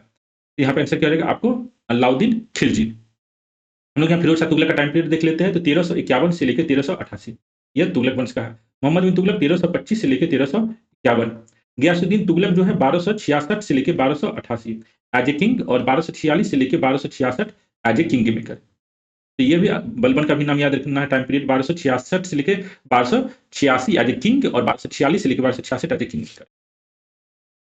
तो ये हो गया आपको, देखिए यहाँ पर खलीसा लैंड मतलब क्राउन लैंड जो है आपको maximum revenue for army cancelled land grant. तो लैंड ग्रांट जो जमीन जमीन जो दिया जाता था आपको अलग अलग ऑफिसर सबको, वह सब कैंसिल कर दिया गया, और मैक्सिमम रेवेन्यू प्राप्त करने के लिए वह क्या किया, ज्यादा से ज्यादा जमीन को क्राउन लैंड में कन्वर्ट किया, खलीसा लैंड में कन्वर्ट किया, ताकि ज्यादा रेवेन्यू जनरेट हो सके और मैक्सिमम आर्मी को मेंटेन रखा जा सके, ताकि दिल्ली सल्तनत को मंगोल के अटैक से बचाया जा सके।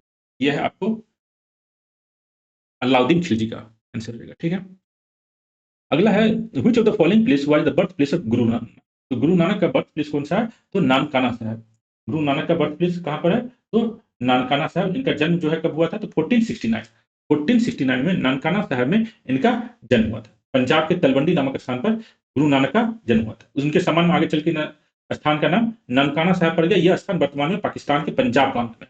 तो गुरु नानक का बर्थ प्लेस आज के वर्तमान में कहाँ है? पाकिस्तान के पंजाब प्रांत में है, नानकाना साहब। ठीक है, अमृतसर के बारे में देखें तो अमृतसर जो है आपको किनके द्वारा बनाया गया था? तो अमृतसर जो है चौथे सिख गुरु गुरु रामदास के द्वारा बनाया गया था। यहाँ प्रसिद्ध स्वर्ण मंदिर हरमंदिर साहब है। अमृतसर तो बाद में चौथे सिख गुरु ने बनाया है। नांदेड़ जो है, नांदेड़ क्यों फेमस है? तो नांदेड़ जो है आपको यह फेमस है, यहाँ गुरु नानक देव जी ने अपने जीवन के अंतिम नांदेड़ जो है महाराष्ट्र, यहाँ सिख के 10वें गुरु गुरु गोविंद सिंह ने अपना जीवन अंतिम समय बिताया था, अपना अंतिम समय बिताया था। तो नांदेड़ में जो है सिख के 10वें गुरु जो है गुरु गोविंद सिंह ने अपना अंतिम समय बिताया था। और यहाँ पर ठीक है, आंसर क्या रहेगा? ननकाना साहब। एक सेकेंड। तो ननकाना साहब जो आज के प्रेजेंट डे पंजाब पाकिस्तान में है, वहां पर गुरु नानक का जन्म हुआ था। कब? तो ये हुआ था 1469। Next question. नेक्स्ट क्वेश्चन जो है, कृषकों की सहायता हेतु निम्न में से किस मध्यकालीन भारतीय शासक ने पट्टा कबूलियत की व्यवस्था प्रारंभ की थी? Which of the following medieval Indian ruler introduced the system of पट्टा and कबूलियत to assist farmers? तो ये आपको शेरशाह सूरी का है। शेरशाह सूरी ने पट्टा और कबूलियत नामक प्रथा की स्थापना की थी। तो एक सेकेंड।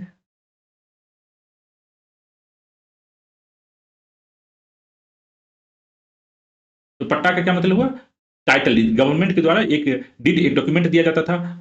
और कबूलियत जो है एग्रीमेंट उस किसान से करवाया जाता था, जो आप हमें इतना टैक्स दीजिएगा। तो पट्टा और डीड का ये मतलब है। यह पट्टा और डीड प्रथा जो है लैंड रेवेन्यू के लिए किसने इंट्रोड्यूस किया था? तो शेरशाह सूरी ने किया था। पट्टा और डीड की व्यवस्था किसने किया था? तो शेरशाह सूरी ने किया था। याद रखिएगा शेरशाह सूरी का टाइम पीरियड क्या है? तो एज ए किंग जो था वो आपको 1530 से नहीं 1540 से लेकर 1545 तक ये था एज ए किंग। ठीक है, 1540 से 1545 में ये मर जाता है। उसके बाद है during Bindusara reign Ashoka conquered the Avanti Mahajanapada, in which text this is mentioned? तो बिंदुसार के शासनकाल में अशोक ने अवंती महाजनपद जीतकर मौर्य साम्राज्य में मिला लिया, इसका उल्लेख किस ग्रंथ में मिलता है? अब देखिए यहाँ पर ये जो क्वेश्चन है आपको मध्य प्रदेश पीसीएस में शायद ये क्वेश्चन पूछा। इसका आंसर क्या है? बुद्ध घोष की समंत पासादिका। समंत पासादिका में यह इन्फॉर्मेशन दिया गया है। समंत पासादिका में यह इन्फॉर्मेशन है। दिव्या बादान में यह इन्फॉर्मेशन नहीं है। अष्टाध्याय और पाणिनि तो व्याकरण है और पतंजलि का महाभ्यास भी व्याकरण है। तो इसका आंसर क्या हो जाएगा? क्वेश्चन नंबर 36 का तो समंत पासादिका जो बुद्ध घोष के द्वारा लिखा गया है उसमें यह इन्फॉर्मेशन है। तो इस क्वेश्चन को हम लोग थोड़ा-सा डीप से समझने की कोशिश करते हैं। तो देखिए एमपीपीसीएस जो है 2020 में ये क्वेश्चन आपको पूछा था, जो Ashoka won the Avanti Mahajanapada and merged it into Mauryan empire during the rule of Bindusara, what text does it refer to? यहाँ पर तो देखिए आपको कौन-कौन सा ऑप्शन में था, समंत पासादिका, बुद्ध घोष, अर्थशास्त्र, अष्टाध्याय और पाणिनि। यहाँ पर इस जो क्वेश्चन में आया था स्टेट पीसीएस का क्वेश्चन में, यहाँ पर तो ये ऑप्शन एकदम आसान है, समंत पासादिका, यही क्योंकि बुद्धिस्ट बुक है। अर्थशास्त्र, अष्टाध्याय और महाभाष्य का बुद्ध धर्म और अशोक से कोई भी करेक्शन नहीं है।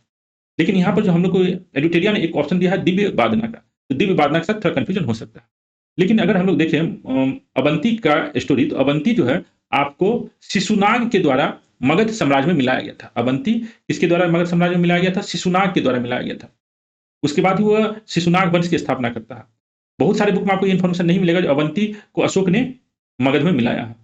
ठीक है, हमें दिव्य बादना से यह इन्फॉर्मेशन मिलता है जो तक्षशिला में रिवॉल्ट हुआ था, जिस रिवॉल्ट को बिंदुसार के टाइम पीरियड में तक्षशिला में रिवॉल्ट हुआ था, जिसको अशोक ने शांत किया था। महाभामसा और दिव्य भामसा से हमें यह इन्फॉर्मेशन मिलता है जो अवंती का गवर्नर अशोक था। लेकिन अवंती में को ये जीता, यह इन्फॉर्मेशन हमें समंत पासादिका जो बुद्ध घोष के द्वारा लिखा गया उसमें मिलता है। तो अशोक के जीवन के बारे में हमें अलग-अलग बुक से अलग-अलग इन्फॉर्मेशन मिलता है। जैसे राजतरंगिणी से हमें मिलता है इन्फॉर्मेशन जो शुरुआत में बुद्ध वो महादेव के भक्त थे। राजतरंगिणी से हमको क्या इन्फॉर्मेशन मिलता है? जो शुरुआत में महादेव का भक्त था। इस तरीके से हमें अशोक के जीवन का जो इम्पोर्टेंट है इन्फॉर्मेशन अलग-अलग बुक से मिलता है। ठीक है? अगला क्वेश्चन है निम्नलिखित में से एक सही सुमेलित नहीं है। कौन सा इसमें सही सुमेलित नहीं है? आलमगीरपुर जो है इंडस वैली सिविलाइजेशन का ईस्टर्न मोस्ट लोकेशन है। तो पूर्वी जो सबसे ईस्टर्न मोस्ट पॉइंट है वो कौन है? आलमगीरपुर, जो उत्तर प्रदेश में है। यह पॉइंट आपको एकदम सही है। उसके बाद कालीबंगन जो है ये आपको राजस्थान में है, न कि हरियाणा में। तो ये कालीबंगन ही गलत है, इसका आंसर बी हो जाएगा। लोथल कहाँ पर है? तो लोथल जो है आपको गुजरात में है और रोपर कहाँ पर है? तो पंजाब में। तो रोपर और लोथल के बारे में अगर हमको देखना हो तो ये देखिए आपको एनसीईआरटी में दिया गया। तो लोथल कहाँ पर है? लोथल आप देखिए गुजरात के पास है। कालीबंगन कहाँ है? तो कालीबंगन आपको कालीबंगन राजस्थान में है। रोपर पंजाब में है। राखीगिरी जो है आपको कहाँ पर है? हिंट है। कालीबंगन जो है, ठीक है, यहाँ पर आपको कालीबंगन राजस्थान में, आलमगीरपुर उत्तर प्रदेश में है और लोथल रोपर याद रखिएगा, लोथल आपको गुजरात में अहमदाबाद के पास है। ठीक है, ये राखीगिरी भी आपको यहाँ पर राजस्थान के पास है। राखीगिरी, कालीबंगन, बनवाली, ये याद रखिएगा। ठीक है, ये इंडस वैली सिविलाइजेशन का लोकेशन बेस्ड। अगला क्वेश्चन है वैदिक धर्म और संस्कृति को संरक्षण की परंपरा निम्नलिखित में से किस वंश के द्वारा प्रारंभ की गई थी? Which of the following dynasties initiated tradition of protecting वैदिक रिलीजन एंड कल्चर? तो मौर्य वंश की समाप्ति के बाद, मौर्य वंश जो लगभग 137 साल तक चला, उसकी समाप्ति के बाद जो शुंग वंश आता है, उसका जो पुष्यमित्र शुंग है, वो आपको ब्राह्मण धर्म और वैदिक धर्म को प्रोटेक्शन करने के लिए जाना जाता है। इसका आंसर क्या रहेगा? शुंग वंश। शुंग वंश के बाद कर्म आता है, उसके बाद सातवाहन आता है। यहाँ पर क्या आंसर रहेगा? ऑप्शन बी हो जाएगा। ये देखिए, ये देखिए, तो मौर्य वंश का टाइम पीरियड क्या है? 322 से लेके 185 बीसी तक, जो लगभग 137 साल है। शुंग वंश का टाइम पीरियड कितना है? 112 साल, अर्थात 185 बीसी से लेके 73 बीसी। इसी में पुष्यमित्र शुंग है, अग्निमित्र है, और ये लोग जो है वैदिक ट्रेडिशन को रिवाइव करने के लिए जाने जाते हैं। शुंग वंश के बाद कण्व वंश का आता है, जिसका टाइम पीरियड कितना? टोटल 45 ईयर्स का। ये जो है आपको 73 बीसी से लेके लगभग में 28 बीसी तक काम रहता है। और कण्व वंश को खत्म करके कौन सा वंश आता है? सातवाहन वंश, जो लगभग 450 साल तक शासन करता है। तो यह याद रखिएगा, यह आपको 450 साल तक का सातवाहन वंश है। यहाँ पर हम लोग का जो डिस्कशन में कर रहे थे, ये यहाँ पर आंसर क्या रहेगा? शुंग वंश।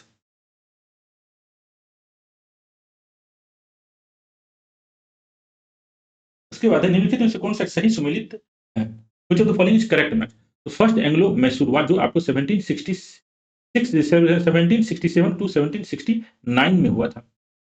हाँ, ये हैदर अली जो है, हैदर अली जीता था। First Anglo Mysore war Hyder Ali जीता था और इस समय ट्रीटी ऑफ मद्रास हुआ था। यह जो है हैदर अली व डिफीटेड गलत है। Second Anglo Mysore Hyder Ali defeated Britishers, ये आपको जो है सही है। थर्ड एंग्लो मैसूर वॉर जो आपको 1790 से 1792 तक हुआ था, Tipu one did not seed land, ये गलत है। इसी समय टीपू सुल्तान पराजित हुआ था और इस अपना जो इलाका जमीन है यह ब्रिटिशर्स को दिया था। टीपू पराजित हुआ और मारा गया। यहाँ पर ये देखिए फोर्थ एंग्लो में जो टीपू जो है डिफीटेड था और मारा गया, ये सही है। सेकंड एंग्लो में जो है ब्रिटिशर्स से हैदर अली जो है डिफीटेड ब्रिटिशर्स, ये गलत है इन्फॉर्मेशन। एक बार हम लोग यहाँ पर देखते हैं, यहाँ पर ऐसे करेगा फोर्थ। देखिए फर्स्ट जो है आपको 1769 से 17 एक सेकेंड, पहला जो था एंग्लो मैसूर, ये आपको Hyder Ali effectively defeated Britishers, तो ये इसका टाइम पीरियड हैदर अली जीता था। दूसरा जो है कोई भी जीता नहीं था इसमें, तो यह ड्रॉ ही था, लेकिन इसी समय हैदर अली मर जाता है। टाइम पीरियड क्या है सेकंड एंग्लो मैसूर युद्ध का 1780 से 1784, इसमें ट्रीटी ऑफ मैंगलोर होता है। तीसरा जो एंग्लो मैसूर युद्ध है जो 1790 से 1792 लॉर्ड कॉर्नवालिस के समय में होता है, यहाँ पर ट्रीटी ऑफ श्रीरंगपत्तनम होता है, और ये जो है टीपू सुल्तान अपना एक जब हिस्सा जो है एम्पायर का यह ब्रिटिशर्स को दे देता है। यहाँ पर देखिए थर्ड एंग्लो मैसूर युद्ध के समय ये सब जो इलाका है जो पहले मैसूर में था यह ब्रिटिशर्स को दे दिया जाता है। ये देखिए आपको फर्स्ट और सेकंड एंग्लो मैसूर युद्ध के समय ब्रिटिशर्स का मैसूर का इलाका इतना बड़ा है, लेकिन थर्ड एंग्लो मैसूर युद्ध के समय ये सब इलाका जो है ब्रिटिशर्स को दे दिया जाता है। इस तरीके से हम देखते हैं जो टीपू सुल्तान थर्ड एंग्लो मैसूर युद्ध के समय पराजित होता है, और फोर्थ एंग्लो मैसूर युद्ध के समय तो टीपू सुल्तान मर जाता है और इसका साम्राज्य जो है मैसूर जो है बहुत छोटा हो जाता है। ठीक है, उस आपको आगे आगे फोर्थ तो इसका आंसर क्या हो जाएगा second Anglo Mysore Hyder Ali defeated Britishers, गलत है, ये एक ड्रॉ मैच था। हाँ, इसमें जो सही है वो है for D option, Tipu was defeated and killed. उसके बाद है consider the civilian administration in the context of 1905, और सैनिक प्रशासन 1905 के संदर्भ में विचार किया। लॉर्ड कर्जन ने प्रांतीय सीमाओं को पुनर्गठित करने का निर्णय लिया। Lord Curzon decided to reorganise provincial boundaries, ये बात सही है। पूर्वी बंगाल असम नामक एक नया प्रांत बनाया गया। A new province called Eastern Bengal and Assam was created, तो ये पॉइंट आपको सही है। 1905 में बंगाल विभाजन हुआ था, बंगाल को विभाजित करके एक नया प्रांत बनाया गया ईस्टर्न बंगाल असम। तो यहाँ दोनों पॉइंट जो है आपको सही है। अगला क्वेश्चन है रैयतवाड़ी सिस्टम। तो ryotwari land revenue system was first implemented in Baramahal in 1792, यह पॉइंट आपको सही है। जो टीपू सुल्तान को तीसरे एंग्लो मैसूर युद्ध में जो पराजित किया गया था, और मैसूर का जो इलाका था बारामहल वाला इलाका जो ब्रिटिशर्स के कब्जे में चला गया था, वहीं पर पहली बार 1792 में रैयतवाड़ी सिस्टम स्टार्ट किया गया था। किसके द्वारा? तो अलेक्जेंडर रीड के द्वारा, जो वहां का उस समय डिस्ट्रिक्ट कलेक्टर था। तो ये याद रखिएगा, अलेक्जेंडर रीड रैयतवाड़ी सिस्टम 1792 ईस्वी में इस्टेब्लिश करता है। पहली बार कहां पर? तो बारामहल में अलेक्जेंडर रीड। इसी के द्वारा जो पहली बार डिवाइस किया जाता है रैयतवाड़ी सिस्टम अलेक्जेंडर रीड के द्वारा, उस समय इसका जो जूनियर ऑफिसर होता है थॉमस मुनरो, ये बाद में थॉमस मुनरो रैयतवाड़ी सिस्टम को बड़े लेवल पर इंप्लीमेंट करता है। कैप्टन बर्ड का संबंध जो है आपको महलवाड़ी सिस्टम से है। लॉर्ड कॉर्नवालिस का जो संबंध है ये आपको परमानेंट सेटलमेंट से है। एक बार हम लोग यहाँ पर इसको समझने की कोशिश करते थे। देखिए पार्टीशन ऑफ बंगाल कब हुआ था? 1905 में। यहाँ पर बंगाल को काट करके दो भाग में बांध दिया था, वेस्ट बंगाल और ईस्टर्न बंगाल और असम, जो बेसिकली मुस्लिम मेजोरिटी था, और western Bengal basically Hindu majority था। ठीक है, ये हो गया। आपको रीजन क्या दिया? एडमिनिस्ट्रेटिव कन्वीनियंस, एडमिनिस्ट्रेटिव सुविधा के लिए क्या कर्जन का कहना था बंगाल बहुत बड़ा है, लेकिन मेन रीजन क्या था? जो पॉलिटिकल डिवीजन और नेशनलिस्ट मूवमेंट जो बंगाल में बढ़ा था उसको कम करना रियल रीजन था। और कर्जन ने क्या बताया क्यों हम डिवाइड करें? ताकि एडमिनिस्ट्रेटिव कन्वीनियंस हो। उसके बाद रैयतवाड़ी सिस्टम से संबंधित कौन है? तो आपको अलेक्जेंडर रीड है, जो 1792 से 1799 तक कैप्टन था, वही रैयतवाड़ी सिस्टम को डिवाइस करता है। बारामहल रीजन में 1792 का संबंध किस तरीके से थर्ड एंग्लो मैसूर युद्ध के साथ, ये हम आपको समझा चुके हैं। उसके बाद थॉमस मुनरो 1819 से 1826 के बीच में गवर्नर ऑफ मद्रास होता है, जो रैयतवाड़ी सिस्टम को साउथ इंडिया में बहुत ही पॉपुलर करता है। हॉल्ट मैकेंजी जो है आपको फाउंडर ऑफ महलवाड़ी सिस्टम के रूप में जाना जाता है, जो 1822 ईस्वी में आपको सेक्रेटरी ऑफ गवर्नमेंट था। और रॉबर्ट बर्ड जो है महलवाड़ी सिस्टम का टेक्निकल एनालिसिस करके बहुत कुछ महलवाड़ी सिस्टम को और भी बेटर बनाया। तो रॉबर्ट बर्ड हॉल्ट मैकेंजी का संबंध महलवाड़ी सिस्टम से है। अलेक्जेंडर रीड थॉमस मुनरो का संबंध रैयतवाड़ी सिस्टम से है। कॉर्नवालिस का संबंध परमानेंट सेटलमेंट से है। तो कॉर्नवालिस ने जो परमानेंट सेटलमेंट स्थापित किया, इंट्रोड्यूस किया 1793 में, इसका बेसिक होमवर्क किस गवर्नर ने किया था, किस व्यक्ति ने किया था, वो भी बहुत इंपॉर्टेंट है। उसका नाम है जॉन सॉर, जो लॉर्ड कॉर्नवालिस के जाने के बाद 1793 से 1798 तक भारत में गवर्नर जनरल ऑफ बंगाल बनता है। तो परमानेंट सेटलमेंट इंट्रोड्यूस होना चाहिए, उसके लिए पूरा टेक्निकल एनालिसिस, पूरा रीजन, तो जो है ये कौन किया था? John Shore. तो जैसे अलेक्जेंडर रीड के बाद थॉमस मुनरो उसको बेटर ढंग से इंप्लीमेंट करता है, जॉन सॉर ही आपको पहले तो वारेन हेस्टिंग को कहता है परमानेंट सेटलमेंट इंट्रोड्यूस करो, वो नहीं करता, फिर लॉर्ड कॉर्नवालिस इंट्रोड्यूस करता है। तो आपको परमानेंट सेटलमेंट से संबंधित 2 व्यक्ति हैं, जॉन शो और लॉर्ड कॉर्नवालिस। रैयतवाड़ी सिस्टम से संबंधित 2 व्यक्ति हैं, Alexander Read, Thomas Munro. Mahalwari system से संबंधित 2 व्यक्ति हैं, हॉल्ट मैकेंजी और रॉबर्ट बर्ट। दोनों पेयर का क्या रीजन है, क्यों याद रखते हैं, ये आपको समझ में आ गया। ठीक है, नेक्स्ट क्वेश्चन। अगला क्वेश्चन है, इन 1639 from which ruler did the English man Francis day lease Madras. अंग्रेज फ्रांसिस डे ने 1639 में कहाँ के शासक से मद्रास को पट्टे पर लिया था, तो राजा ऑफ चंदेलगिरी। तो ये याद रखिएगा, राजा ऑफ चंदेलगिरी से मद्रास को पट्टे पर लिया गया। उसके बाद है अगला question, what was the main reason for conflict between Sirajuddaulah and East India Company. तो ईस्ट इंडिया कंपनी और सिराजुद्दौला के बीच में जो मेन कॉन्फ्लिक्ट का रीजन क्या था, अंग्रेजों द्वारा व्यापार छूटों का दुरुपयोग। अंग्रेज द्वारा जो व्यापार छूटों का दुरुपयोग होता था, उसी के कारण सिराजुद्दौला और ईस्ट इंडिया कंपनी के बीच में कॉन्फ्लिक्ट था। ब्रिटिश अपोज राज्यारोहण का विरोध कोई मतलब नहीं, दरबार का आंतरिक कलह कोई मतलब नहीं। ब्लैक हॉल की घटना जो है, यह हुआ था सिराजुद्दौला के समय में, कब हुआ था, तो 1756 ईस्वी में। इसके इसके बाद ही 1757 ईस्वी में आपको पलासी का युद्ध होता है। लेकिन ब्लैक हॉल इंसिडेंट हुआ क्यों, यह जो है संघर्ष क्यों हुआ, तो अंग्रेजों द्वारा व्यापार छूटों का दुरुपयोग होता था। ठीक है, उसके बाद 1921 में केरल के कृषक विद्रोह को किन नेताओं का समर्थन मिला। इन 1921 which national leader supported the peasant uprising in coastal Kerala. तो कोस्टल केरला में जो मोपला विद्रोह हुआ था 1921 में, उसको किसका सपोर्ट था, तो एम के गांधी, मोहनदास करमचंद गांधी, शौकत अली और अबुल कलाम आजाद। ठीक है, इसका आंसर क्या हो जाएगा, ऑप्शन डी। तो मोपला विद्रोह जो है आपको नॉन कॉपरेशन मूवमेंट के समय में ही भारत में हुआ था। तो यह याद रखिएगा, परमानेंट इरा, ये ठीक है, इतना तो बता ही दिए, यहाँ पे रिपीट नहीं कर रहे हैं आपको। बैटल ऑफ पलासी जो है, मेन रीजन क्या था 1757 में, मिसयूज ऑफ दस्तक। 1639 में मद्रास को लीज पर लिया गया था। फ्रांसिस डे जो ब्रिटिशर्स था, किसके द्वारा, किससे लिया था, तो राजा ऑफ चंदेलगिरी से लिया था। राजा ऑफ चंदेलगिरी से मद्रास को लीज में लिया गया था। और मोपला रिबेलियन जो 1921 में हुआ था, जहां पर ज्यादातर मुस्लिम जो किसान थे और हिंदू जो जमींदार था, उसे ये मुस्लिम लोगों ने हिंदुओं को मारा था। यह मोपला रिवोल्ट हुआ था कब, 1921 में। कहां पर, तो केरला में हुआ था। ये याद रखिएगा। ठीक है, यहाँ पर यह है मोपला रिबेलियन। कन्फ्लिक्ट जो था मालाबार केरला में, लगभग में 10,000 आर्म्ड रिबेल्स ओवर। ठीक है, severe blow to Hindu Muslim unity, बहुत सारे हिंदू मारे गए थे। तो नॉन कॉपरेशन मूवमेंट के समय 3 जो है आपको वायलेंस से हुआ था। नॉन कॉपरेशन मूवमेंट जो नॉन वायलेंट एक्टिविटी होना चाहिए था गांधी के अनुसार, लेकिन उसमें 3 जो मेन वायलेंट एक्टिविटी देखने को मिलता है। एक तो मोपला रिबेलियन जो अगस्त 1921 में हुआ, फिर आपको नवंबर 1921 में जब प्रिंस ऑफ वेल्स भारत आया था, तो यहाँ पर भी आपको राइट्स हमको देखने को मिलता है। और आखिरी जो मेन इंपॉर्टेंट जो नॉन वायलेंट एक्टिविटी देखने को मिलता है, वो क्या है, चौरी चौरा इंसिडेंट 4 फरवरी 1922। उसके बाद जो है आपको नॉन कॉपरेशन मूवमेंट बंद कर दिया जाता है, लगभग में 12 फरवरी 1922 को। तो नॉन कॉपरेशन मूवमेंट के दौरान जो 3 मेन वायलेंट एक्टिविटी होता है, उसी में से एक मोपला रिवोल्ट भी है। एक तो चौरा चौरी, दूसरा प्रिंस ऑफ वेल्स के आगमन के समय, और पहला मोपला रिवोल्ट। ठीक है, नेक्स्ट ठीक है। उसके बाद what was the primary objective नाई धोबी बंद इन प्रतापगढ़ इन 1919। तो 1919 में आपको नाई धोबी जो किसान का रिवोल्ट हुआ था, इसका मेन कारण क्या था, तो सोशल बॉयकॉट अगेंस्ट लैंडलॉर्ड्स। नाई धोबी जमींदारों का सामाजिक बहिष्कार। तो नाई धोबी बंद से भी संबंधित हम लोग एक बार थोड़ा सा समझ ले, इसका भी लीडर कौन था।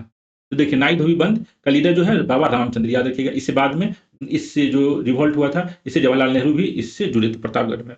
तो किसानों को लग रहा था जो जमींदार जो है वही हमारे शोषण का मेन कारण है, इसलिए जमींदार को कोई भी जो सामाजिक व्यवस्था दे रहे हैं, कन्वीनियंस दे रहे हैं, नाई धोबी सबका, वो सब बंद कर देंगे तो हमारा शोषण कम हो जाएगा। लेकिन ऐसा कुछ हुआ नहीं। इस रिवोल्ट को कौन लीड कर रहा था, तो बाबा रामचंद्र, जो फिजी से रिटर्न हुए थे और रामचरितमानस का पाठ करते थे। ये प्रतापगढ़ में आपको नाई धोबी बंद रिवोल्ट, ठीक है, ये पीजेंट प्रोटेस्ट था।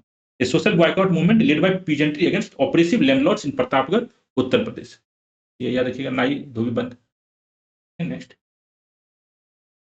उसके बाद है in the context of Wood dispatch 1854 सहायता अनुदान प्रणाली का प्रस्ताव, proposed grant in aid system, grant in, ये बात है, सजेस्टेड बॉम्बे कोलकाता मद्रास यूनिवर्सिटी, यह भी बात है। मैग्ना कार्टा जिसको हम education system of Indian education system का मैग्ना कार्टा कहते हैं, वो डिस्पैच को जो 1854 ईस्वी में पब्लिश हुआ था, उसमें बॉम्बे कोलकाता और मद्रास में यूनिवर्सिटी एस्टैब्लिश करने की बात कही गई थी, जिसके तहत 1857 ईस्वी में आपको यूनिवर्सिटी भी एस्टैब्लिश हुआ। लोकल लैंग्वेज एट प्राइमरी और इंग्लिश एट हायर, यह भी आपको डिस्पैच में बताया गया था। लोकल लैंग्वेज आपको प्राइमरी स्कूल में प्रमोट करना, और इंग्लिश जो है आपको हायर कॉलेज में प्रमोट करना, यूनिवर्सिटी में इंग्लिश लैंग्वेज में को प्रमोट करना। यहाँ पे आंसर क्या रहेगा, ऑप्शन डी हो जाएगा।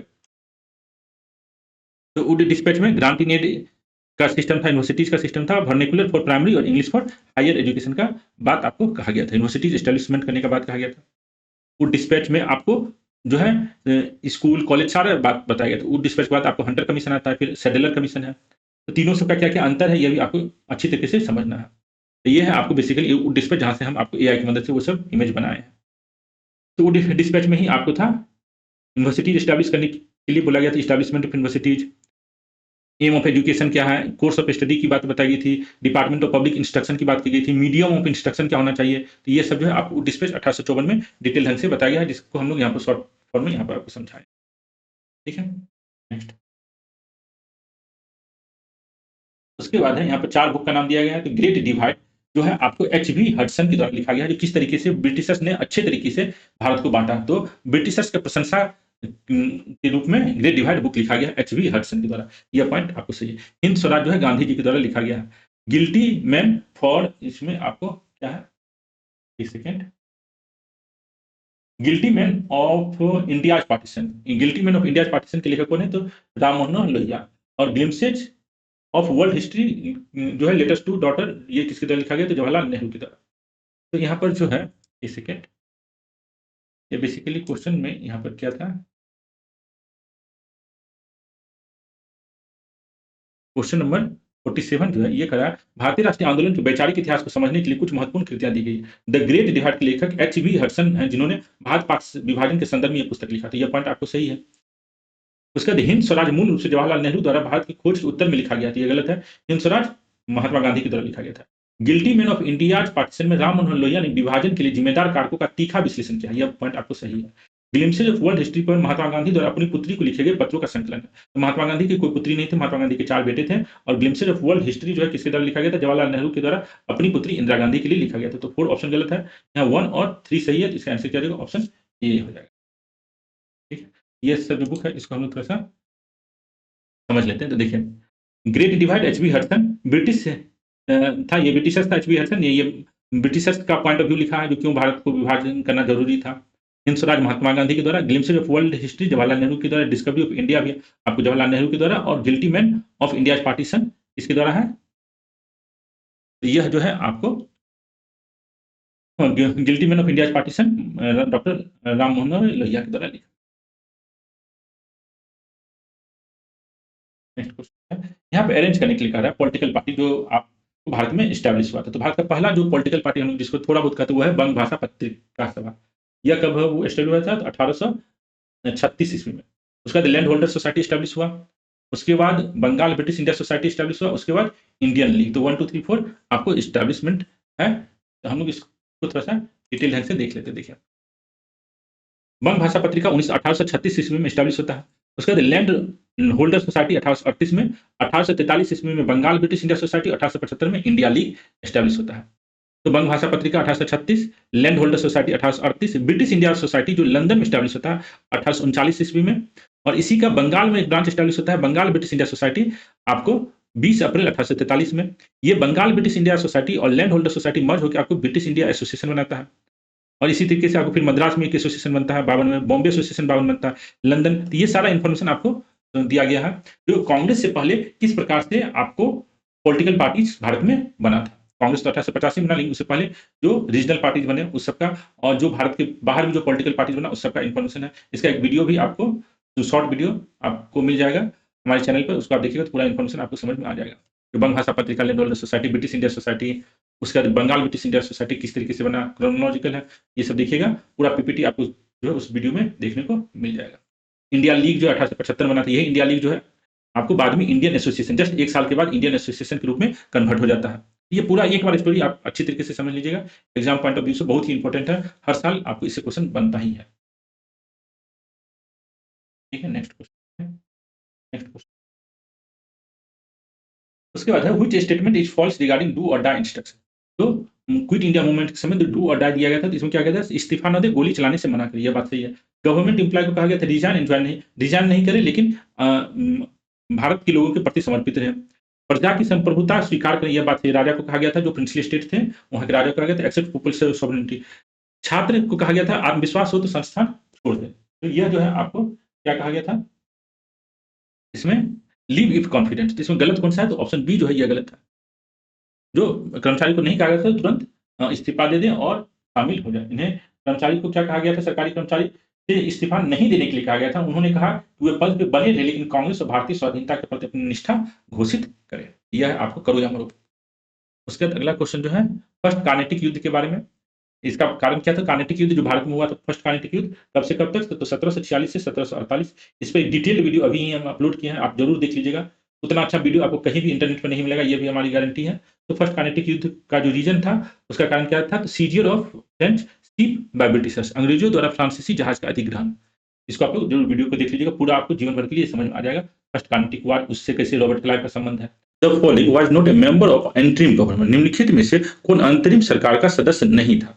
तो यहाँ पर देखिए डॉक्टर शंकर दयाल शर्मा जो है ये आपको अंतरिम गवर्नमेंट के मेंबर नहीं थे। जगजीवन राम थे, बलदेव सिंह थे, आसिफ अली थे। यहाँ पर हम लोग एक बार अंतरिम गवर्नमेंट का जो कंसेप्ट है उसको एक बार अच्छी तरीके से देख ले। तो अंतरिम गवर्नमेंट कब बना? अंतरिम गवर्नमेंट जो है आपको 2 सितंबर 1946 को बना था। कब बना था? 2 सितंबर 1946 को कैबिनेट मिशन प्लान के अंतर्गत अंतरिम गवर्नमेंट बना था। कब से कब तक ये अंतरिम गवर्नमेंट था? तो 2 सितंबर 1946 से लेकर 15 अगस्त 1947 तक अंतरिम गवर्नमेंट बना था। अब इस अंतरिम गवर्नमेंट में कौन-कौन से मेंबर थे? तो यहाँ पर देखिए आपको जो ऑप्शन में जो मेंबर दिया गया है, ऑप्शन में कौन-कौन सा नाम दिया गया? बलदेव सिंह। तो बलदेव सिंह जो सरदार बलदेव सिंह थे वो डिफेंस मिनिस्टर थे। उसके बाद आसिफ अली जो है वो रेलवे एंड ट्रांसपोर्ट मिनिस्टर का आसिफ अली। उसके बाद जो है जगजीवन राम आप देख सकते हैं, जगजीवन राम लेबर मिनिस्टर। आपको इसमें शंकर दयाल शर्मा का नाम नहीं दिखेगा। तो शंकर दयाल शर्मा क्या थे? शंकर दयाल शर्मा जो है आपको राष्ट्रपति थे, हमारे भारत के राष्ट्रपति का टाइम पीरियड 25 जुलाई 1992 से लेकर 25 जुलाई 1997 तक डॉक्टर शंकर दयाल शर्मा जो थे as a president of India थे। ये एंटरिम गवर्नमेंट जो 2 सितंबर 1946 से 15 अगस्त 1947 तक चला था अंतरिम गवर्नमेंट, उसमें ये डॉक्टर शंकर दयाल शर्मा का नाम आप यहाँ पर देख सकते हैं नहीं। तो यहाँ तरीके से आपको समझ में आ गया अंतिम गवर्नमेंट कब बना था, उसके मेंबर कौन-कौन थे और ये क्यों बना था, कैबिनेट मिशन प्लान के तहत बना था और यह कब तक चला? तो 15 अगस्त 1947 तक यह काम किया था। नेक्स्ट क्वेश्चन हम लोग देखिए। नेक्स्ट क्वेश्चन जो है आपको आपातकाल से रिलेटेड है। नेक्स्ट क्वेश्चन यहाँ पर है, आपातकाल के दौरान मौलिक अधिकारों का निलंबन किस देश के संविधान से लिया गया है? From which country constitution had the suspension of fundamental rights during an emergency been adopted? तो इमरजेंसी के दौरान जो फंडामेंटल राइट्स को सस्पेंड कर दिया जाता है, यह हम लोग किस कॉन्स्टिट्यूशन से कॉपी किए? तो यह जो है हम लोग जर्मनी के कॉन्स्टिट्यूशन से कॉपी किए हैं। तो हमारे कॉन्स्टिट्यूशन का जो इंपॉर्टेंट पॉइंट है वो हम लोग अलग अलग कॉन्स्टिट्यूशन से कॉपी किए हुए हैं। तो जैसे यहाँ पे देखिए आपको लक्ष्मीकांत में लिखा गया suspension of fundamental rights during emergency जो है हम लोग कहाँ के कॉन्स्टिट्यूशन से इंस्पायर्ड होकर कॉपी किए हैं? तो जर्मनी के कॉन्स्टिट्यूशन से। तो जर्मनी के कॉन्स्टिट्यूशन से हम लोग मात्र एक चीज जो लिए हैं वो है suspension of fundamental rights during emergency. याद रखिएगा, वाइमर कॉन्स्टिट्यूशन ऑफ जर्मनी से हमने क्या कॉपी किया है? Suspension of fundamental rights during emergency. उसी तरीके से south African constitution, French constitution, तो अर्थात यह जो लिस्ट दिया गया लक्ष्मीकांत में, यह लिस्ट जो है आपको बहुत ही इंपॉर्टेंट है और आपको अच्छी तरीके से याद रखना होगा यह लिस्ट। इससे आपको क्वेश्चन कई बार बनता है। नेक्स्ट क्वेश्चन देखें। नेक्स्ट क्वेश्चन जो है परिसीमन आयोग के बारे में विचार। इसके आदेशों को किसी भी अदालत में चुनौती नहीं दी जा सकती। तो परिसीमन जो आयोग है उसके जो है उसके आदेश को चुनौती नहीं दिया जा सकता, यह पॉइंट आपको सही है। प्रधानमंत्री परिसीमन अधिनियम के तहत आयोग की नियुक्ति करता है। तो परिसीमन जो डिलिमिटेशन कमीशन जो है प्राइम मिनिस्टर नियुक्त नहीं करता। यह कौन नियुक्त करता है? तो प्रेसिडेंट जो है यह नियुक्त करता है। तो आर्टिकल 82 याद रखिए, आर्टिकल 82 जो है parliament to enact a delimitation act after every census. तो ये याद रखिएगा, delimitation act president appoints the commission under the delimitation act, न कि प्राइम मिनिस्टर। तो पहला जो है इसका आंसर पॉइंट सही है, इसके आदेश को किसी भी अदालत में चुनौती नहीं दिया जा सकता। Its order can not be challenged in any court, ये पॉइंट सही है। उसके बाद दूसरा जो है the prime minister appoint the commission under delimitation act, तो गलत है। यहाँ क्या होना चाहिए? President appoint the commission under delimitation act. तो केवल एक पॉइंट जो है इसमें आपको सही है, ठीक है। तो डिलिमिटेशन जो है ये appointed by president under article 82। Court can not question it's order. तो जो है कोर्ट जो है डिलिमिटेशन कमीशन जो कॉन्स्टिट्यूएंसी बनाएगा उसका कोर्ट इंटरफेयर नहीं कर सकता। तो यह पॉइंट आप याद रखिएगा। नेक्स्ट क्वेश्चन देखते हैं।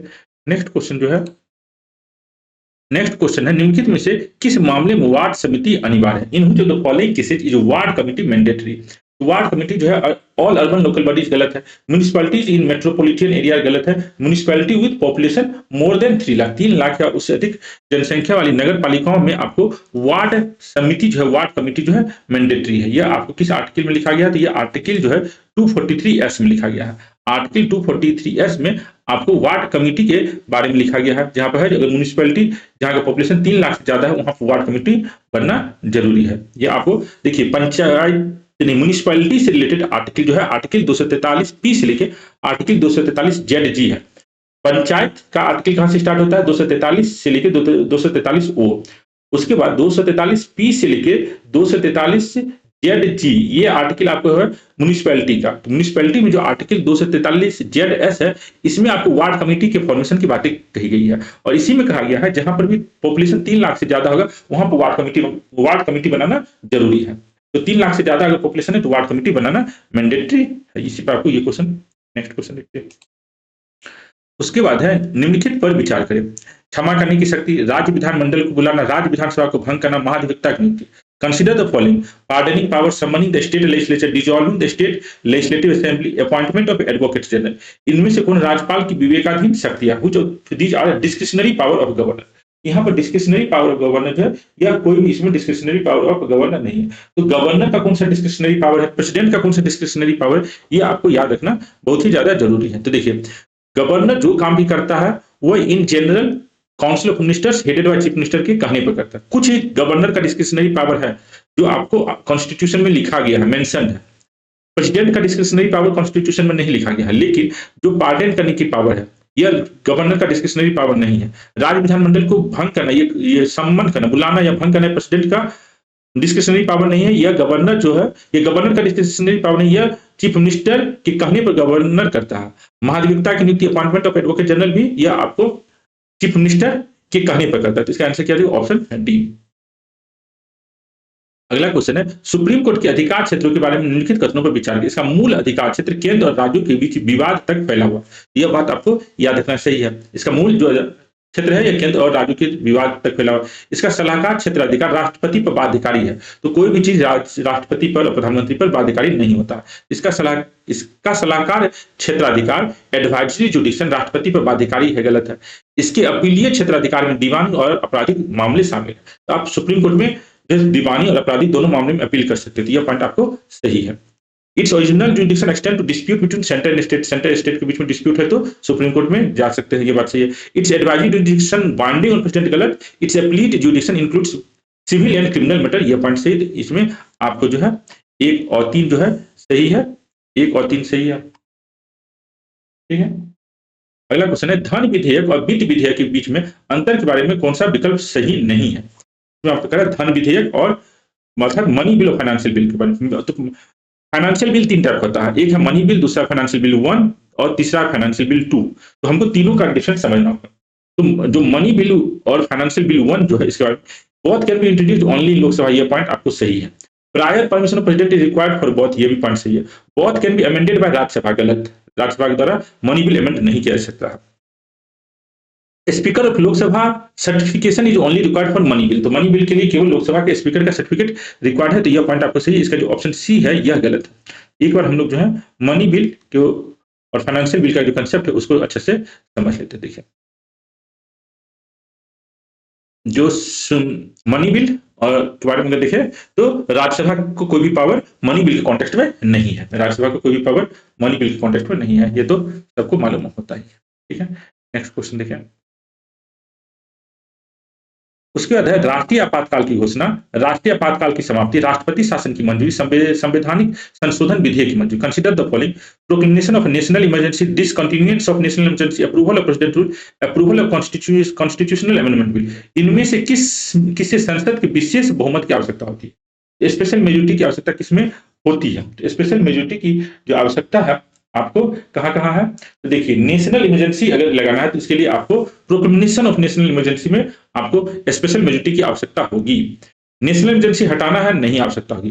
प्रेसिडेंट रूल इंपोज करना है किसी भी स्टेट में, नेशनल आवश्यकता नहीं होगा। उसके बाद approval of constitutional amendment bill, constitution को अगर अमेंड करना है तो इसके लिए स्पेशल मेजोरिटी की आवश्यकता होगी। तो इसमें जो आपको ऑप्शन 1 और 4 जो है उसके लिए आपको क्या चीज होगा? स्पेशल मेजोरिटी की आवश्यकता होगी। प्रेसिडेंट रूल किसी भी स्टेट में लगाना है तो हम सिंपल मेजोरिटी से लगाते हैं। उसके बाद नेशनल इमरजेंसी को अगर टर्मिनेट करना है तो हम लोग सिंपल मेजोरिटी का यूज करते हैं। ठीक है, उसके बाद है संविधान का कौन सा अनुच्छेद चुनाव आयोग का प्रावधान करता है? Which article of constitution provides for the election commission? तो इलेक्शन कमीशन के बारे में जो आर्टिकल 324 में मेंशन किया गया है, आर्टिकल 324 जो है वो इलेक्शन कमीशन से रिलेटेड है। उसके बाद है प्रश्नकाल मुख्य रूप से किसके लिए होता है? The question our is primarily for home. तो प्रश्नकाल जो है वो मुख्य रूप से आपको किस काम के लिए होता है? तो होल्डिंग द गवर्नमेंट अकाउंटेबल। तो क्वेश्चन आवर इसलिए है सरकार को जवाबदेह ठहराने के लिए आपको प्रश्नकाल होता है। क्वेश्चन आवर या देखिए question our is primarily for home, तो होल्डिंग द गवर्नर अकाउंटेबल, ये जो पॉइंट है। एक बार प्रश्नकाल के बारे में क्या है इसको हम लोग अगर देखिए तो यहाँ लिखा गया है प्रश्नकाल दिन का कामकाज आमतौर पर प्रश्नकाल से शुरू होता है। तो दिन का कामकाज आमतौर पर प्रश्नकाल से शुरू होता है जिसके दौरान सदस्यों द्वारा पूछे गए सवाल के जवाब मंत्री देते हैं। शून्यकाल क्या है? यह अवधि प्रश्नकाल के बाद आता है। यह आमतौर पर दोपहर में शुरू होता है। आमतौर पर सदस्य इस समय का उपयोग विभिन्न मुद्दों पर चर्चा के लिए करते हैं। तो प्रश्नकाल जो है दिन का शुरुआत प्रश्नकाल से होता है जिसमें मंत्री से आपको प्रश्न पूछा जाता है। ठीक है, नेक्स्ट क्वेश्चन देखिए। उसका निम्नलिखित में प्रच्छन्न बेरोजगारी का सामान्यतः अर्थ क्या है? तो what is meaning of disguised unemployment? तो डिस्गाइज्ड अनएम्प्लॉयमेंट का मतलब क्या है? तो the marginal productivity of labour is zero. श्रमिकों की सीमांत उत्पादकता शून्य है। The marginal productivity of labour zero. A large number of people are unemployed here. इसका कोई मतलब नहीं है। डिस्गाइज्ड अनएम्प्लॉयमेंट का मतलब क्या है? जो marginal productivity of the labour is zero. ठीक है, इसका ऑप्शन अगर मान लीजिए कोई काम करने में 3 आदमी की जरूरत है और वहां पर 5 आदमी है, यह आपको क्या चीज है? डिस्गाइज्ड अनएम्प्लॉयमेंट है। और इसमें अगर और एम्प्लॉय को जोड़ देंगे, मान लीजिए जहां 3 आदमी है का जरूरत है वहां 5 आदमी काम कर रहा है, वहां 6 आदमी और डाल देंगे, तो ऐसा नहीं जो प्रोडक्टिविटी बढ़ जाएगा। प्रोडक्टिविटी क्या रहेगा? आपका जीरो ही रहेगा क्योंकि पहले से ज्यादा यहाँ पर आदमी लगा हुआ है जितना रिक्वायर्ड से उससे। उसका जब कुल उत्पाद स्थिर होता है तो सीमांत उत्पादन क्या होता है? When total product is constant what will the marginal product? तो यहाँ पर फिर वही बात है, अगर प्रोडक्ट जो है कांस्टेंट है तो मार्जिनल प्रोडक्ट क्या होगा? आपको जीरो होगा। 62 का भी आंसर आपको जीरो होगा। When total product is constant it means there is no change in production. तो marginal product is the rate of change in the total product. तो मार्जिनल प्रोडक्ट मतलब कितना चेंज हो रहा है प्रोडक्शन में अगर प्रोडक्शन फैक्टर को हम इंक्रीज कर रहे हैं। तो अगर प्रोडक्ट कांस्टेंट है, प्रोडक्शन कांस्टेंट है तो मार्जिनल प्रोडक्ट क्या होगा? आपको जीरो होगा। ठीक है, उसके बाद है भारत में नगरीय क्षेत्रों में बीपीएल परिवारों की पहचान के लिए निम्नलिखित में से कौन सी समिति गठित की गई थी? तो इसमें जो है आपको कौन सी कमेटी गठित की गई थी? तो हासिम कमेटी जो है गठित किया गया था। याद रखिएगा हासिम कमेटी जो है आपको गठित किया गया था। The Hashim committee submitted final report on the planning commission on December 2012। तो 2012 में ये बीपीएल कमेटी के लिए बना था। ठीक है, ये हासिम कमेटी बीपीएल परिवारों की पहचान के लिए बनाया गया था। उसका निम्नलिखित में से कौन सी संस्था विश्व बैंक का गठन करता है? तो विश्व बैंक जो है उसका भाग कौन सा है? तो विश्व बैंक में 5 इंस्टीट्यूशन है। कौन कौन सा है? तो अंतरराष्ट्रीय विकास संघ, इंटरनेशनल डेवलपमेंट एसोसिएशन विश्व बैंक का भाग है।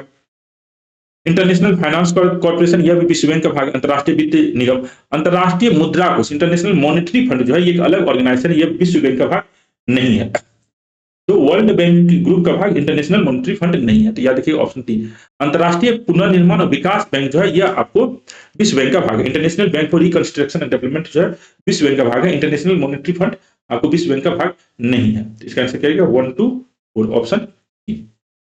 ठीक है, उसका निम्नलिखित में से कौन सी वस्तु सेवा का जीएसटी में शामिल नहीं किया गया? Which of the following taxes is not included in the goods and service taxes? याद देखिएगा कस्टम ड्यूटी जो है, कस्टम ड्यूटी आज भी लग रहा है और यह जो है जीएसटी में शामिल नहीं है। सर्विस टैक्स जीएसटी में शामिल हो गया, एक्साइज ड्यूटी जीएसटी में शामिल हो गया, वैल्यू एडेड टैक्स जीएसटी में शामिल हो गया है, लेकिन कस्टम ड्यूटी जो है आपको विदेश से जो कोई सामान आता है तो उस पर कस्टम ड्यूटी लगाया जाता है, वो कस्टम ड्यूटी आज भी लग रहा है, वो जीएसटी में शामिल नहीं है।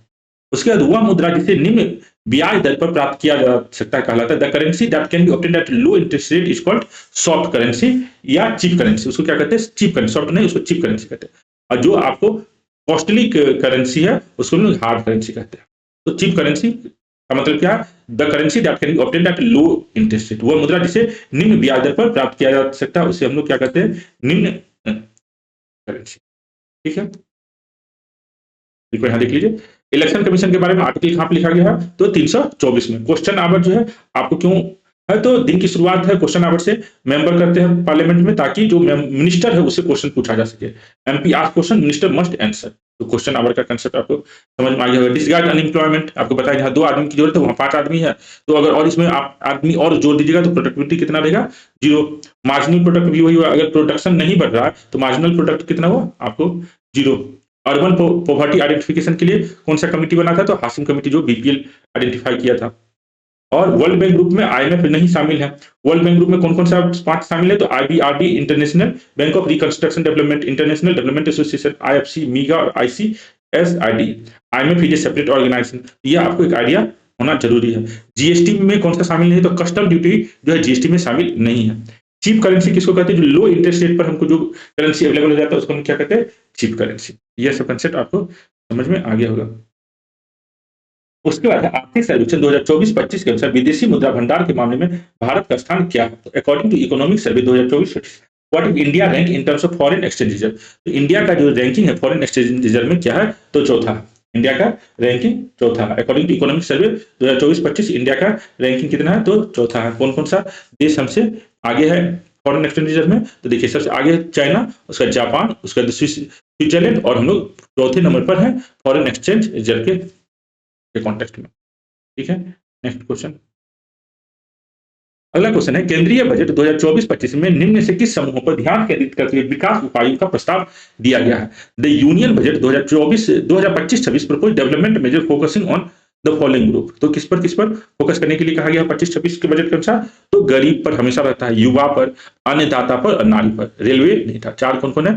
पुअर, यूथ, फार्मर और वुमेन। तो इसका आंसर आपको क्या रहेगा? ऑप्शन ए हो जाएगा। तो ये याद रखिएगा, ये आपको थोड़ा सा समझ में आ रहा होगा। उसके बाद निम्नलिखित में से कौन से बिहार के जिले उत्तर प्रदेश के साथ अपनी सीमा साझा करता है? तो भोजपुर जो है आपको सीमा साझा करता है, बक्सर करता है, कैमूर करता है, रोहतास करता है। ये चारों जो है आपको सीमा साझा उत्तर प्रदेश के साथ करता है। तो हम लोग उत्तर प्रदेश के साथ जो सीमा साझा करता है, कितने डिस्ट्रिक्ट उत्तर प्रदेश के साथ सीमा साझा करता है? तो याद रखिएगा 8 डिस्ट्रिक्ट उत्तर प्रदेश के साथ और 8 झारखंड के साथ सीमा साझा करता है बिहार का। और आपको नेपाल के साथ टोटल 7 डिस्ट्रिक्ट सीमा साझा करता है और वेस्ट बंगाल के साथ 3 डिस्ट्रिक्ट सीमा साझा करता है। एक बार बजट का देख लेते हैं। बजट का जो फोकस ग्रुप है पुअर, यूथ, फार्मर्स और वुमेन। और डिस्ट्रिक्ट जो यूपी के साथ बिहार का सीमा साझा करता है, तो इसमें यूपी के साथ रोहतास, ये वाला रोहतास, ये कैमूर है, यह रोहतास है, ये देख लीजिएगा कैमूर, ये रोहतास, कैमूर, बक्सर, ये भोजपुर जिसको हम लोग आरा कहते हैं। तो ये 4 और ऊपर में 4। तो यूपी के साथ कौन कौन से डिस्ट्रिक्ट से शेयर करता है? तो रोहतास, कैमूर, बक्सर, भोजपुर, सारण, सिवान, गोपालगंज और वेस्ट बंगाल। तो इस तरीके से आपको बॉर्डर बिहार का मैप आपको मालूम होना चाहिए। उसके बाद अगला क्वेश्चन जो है, नेक्स्ट क्वेश्चन, गौतम बुद्ध ने मुख्य रूप से किस भाषा में अपना उपदेश दिया? तो पाली भाषा। पाली शब्द का मतलब होता है बुद्ध के वचन। तो पाली में क्यों दिया? क्योंकि अगर गौतम बुद्ध संस्कृत भाषा का यूज करते तो आम लोग तक वो पहुंच नहीं पाते। संस्कृत पंडितों की भाषा थी, इसलिए गौतम बुद्ध को जो है लोकल भाषा का यूज करना पड़ा, जिसको किस नाम से जाना जाता है? तो पाली। तो पाली। प्राकृत भाषा का यूज किसने किया? तो जैन मुनि। मागधी जो है बाद की भाषा है, मागधी। यहाँ पर आंसर क्या रहेगा? पाली। ठीक है, पाली मतलब होता है बुद्ध वचन। मेगास्थनीज के बारे में निम्नलिखित कथनों पर विचार करें। मेगास्थनीज सेल्यूकस निक्टर का राजदूत था। यह पॉइंट आपको सही है। वो बिंदुसार के शासनकाल में भारत आया था, तो वो चंद्रगुप्त मौर्य के शासनकाल में भारत आया था। Megasthenes was the ambassador of Seleucus Nicator. सही है, he came to India during the reign of Bindusara. गलत है। तो बिंदुसार के समय में मेगास्थनीज को रिप्लेस किसने किया? यह आप कमेंट करके बताइएगा। सेल्यूकस निक्टर का राजदूत बनकर चंद्रगुप्त मौर्य के दरबार में मेगास्थनीज आया था। मेगास्थनीज को कौन रिप्लेस किया बिंदुसार के समय में? यह कमेंट करके आप बताइए। 71 क्वेश्चन नंबर 71 का क्या आंसर जाएगा? 71 का केवल ऑप्शन 1 जो है यहाँ पर सही है। ठीक है, उसके बाद सूरजगढ़ के युद्ध के संबंध में निम्नलिखित कथनों पर विचार करें। सूरजगढ़ का युद्ध 1634 ईस्वी में लड़ा गया। यह युद्ध हुमायूं और शेरशाह सूरी के बीच में लड़ा गया था। तो सूरजगढ़ का जो युद्ध है यह आपको कब का है? तो 1534, जिसमें शेरशाह सूरी जो है बंगाल के नवाब को पराजित करता है। किसको पराजित करता है? बंगाल का जो नवाब है मोहम्मद शाह, उसको पराजित करता है। महमूद शाह को पराजित करता है शेरशाह सूरी। कब का? 1534। 1634 का नहीं, 1545 में तो ये मर ही जाता है। कौन मर जाता है? शेरशाह सूरी। यहाँ पर डेट गलत है, 1534 होना चाहिए। और ये हुमायूं और शेरशाह सूरी के बीच का युद्ध नहीं था, यह आपको बंगाल के नवाब महमूद शाह के बीच में था। शेरशाह सूरी और हुमायूं के बीच में जो युद्ध होता है उसमें 2 युद्ध है। एक कन्नौज का युद्ध है जिसको चौसा का युद्ध कहते हैं, 1539 और 1540। कन्नौज का युद्ध है, ये देख लीजिएगा यहाँ पर। और चौसा का युद्ध है, आई थिंक चौसा का युद्ध एक था जो पहले चौसा के युद्ध में पराजित करता है शेर शाह सूरी हुमायूं को, और उसके बाद कन्नौज का युद्ध होता है। ठीक है, तो यह 1539-40, जिसके बाद आपको कन्नौज या बिलग्राम के युद्ध के बाद हुमायूं को भारत छोड़कर जाना पड़ता है। ये 15 से 1634 तो डेट का कोई कनेक्शन ही नहीं है, यहाँ पर कोई भी सही नहीं है। व्हिच इज करेक्ट, तो नीदर वन नीदर टू। ठीक है, बिहार सदाकत आश्रम की स्थापना किसके द्वारा और किस राष्ट्रीय आंदोलन के समय हुआ था? तो सदाकत आश्रम जो है आपको मौलाना मजरूल हक के द्वारा स्थापित किया गया था, नॉन कॉपरेशन मूवमेंट के दौरान। नॉन कॉपरेशन मूवमेंट जो 1 अगस्त 1920 को स्टार्ट हुआ था, 1 अगस्त 1920 को स्टार्ट हुआ था, जिस दिन बाल गंगाधर तिलक का देहांत हुआ। 1 अगस्त 1920 को बॉम्बे में बाल गंगाधर तिलक का देहांत हो गया था। उसी दिन जो है 1 अगस्त 1920 को यह आपको नॉन कॉपरेशन मूवमेंट स्टार्ट किया जाता है बॉम्बे में महात्मा गांधी के द्वारा। और महात्मा गांधी इसी दिन जो है अपना 3 मेडल जो है लौटा देते हैं, तो यह सब याद रखिएगा। तो बिहार सदाकत आश्रम किसके द्वारा बनाया गया था? तो बिहार सदाकत आश्रम जो है मौलाना मजरूल हक के द्वारा बनाया गया था, नॉन कॉपरेशन मूवमेंट के दौरान। मौलाना मजरूल हक के द्वारा कौन सा न्यूज़पेपर पब्लिश किया गया था, वह उसका नाम आप कमेंट करके बताइएगा। उसके बाद है बिहार के कृषि जलवायु क्षेत्र के जोन 1 में कितने जिले शामिल हैं? तो बिहार में कितने जोन है कृषि जलवायु क्षेत्र का, यह आपको मालूम होना चाहिए। और जोन 1 में कितने जिले हैं, यह भी आपको मालूम होना चाहिए। जोन 1 में टोटल 13 जिला है। जोन 1 में कितना जिला है? तो टोटल 13 जिला है। तो बिहार में कृषि जलवायु क्षेत्र एग्रो क्लाइमेटिक जोन के अनुसार बिहार को हम कितने भागों में बांटे हैं, यह आपको मालूम होना चाहिए। तो यह देखिए, यह है आपको जोन 1, यह है जोन 2। इसके बाद यहाँ पर जो है जोन 3 को हम लोग 2 भाग बांटे, जोन 3A और जोन 3B। तो ये वाला जो ऊपर वाला भाग है इसी को हम लोग जोन 1 कह रहे हैं, जिसमें टोटल 13 जिला। इसको काउंटिंग कीजिएगा 1 2 3 4 5 करके काउंटिंग कीजिएगा। ये वाला इसको जोन 1 करें, इसमें टोटल कितना जिला है? तो 13 जिला। ठीक है, यह बिहार एग्रो क्लाइमेटिक रीजन को किस तरीके से डिवीजन किया गया है, यह भी आपको मालूम होना चाहिए। ठीक है, नेक्स्ट क्वेश्चन। उसका तुतला भवानी जलप्रपात किस जिले में स्थित है?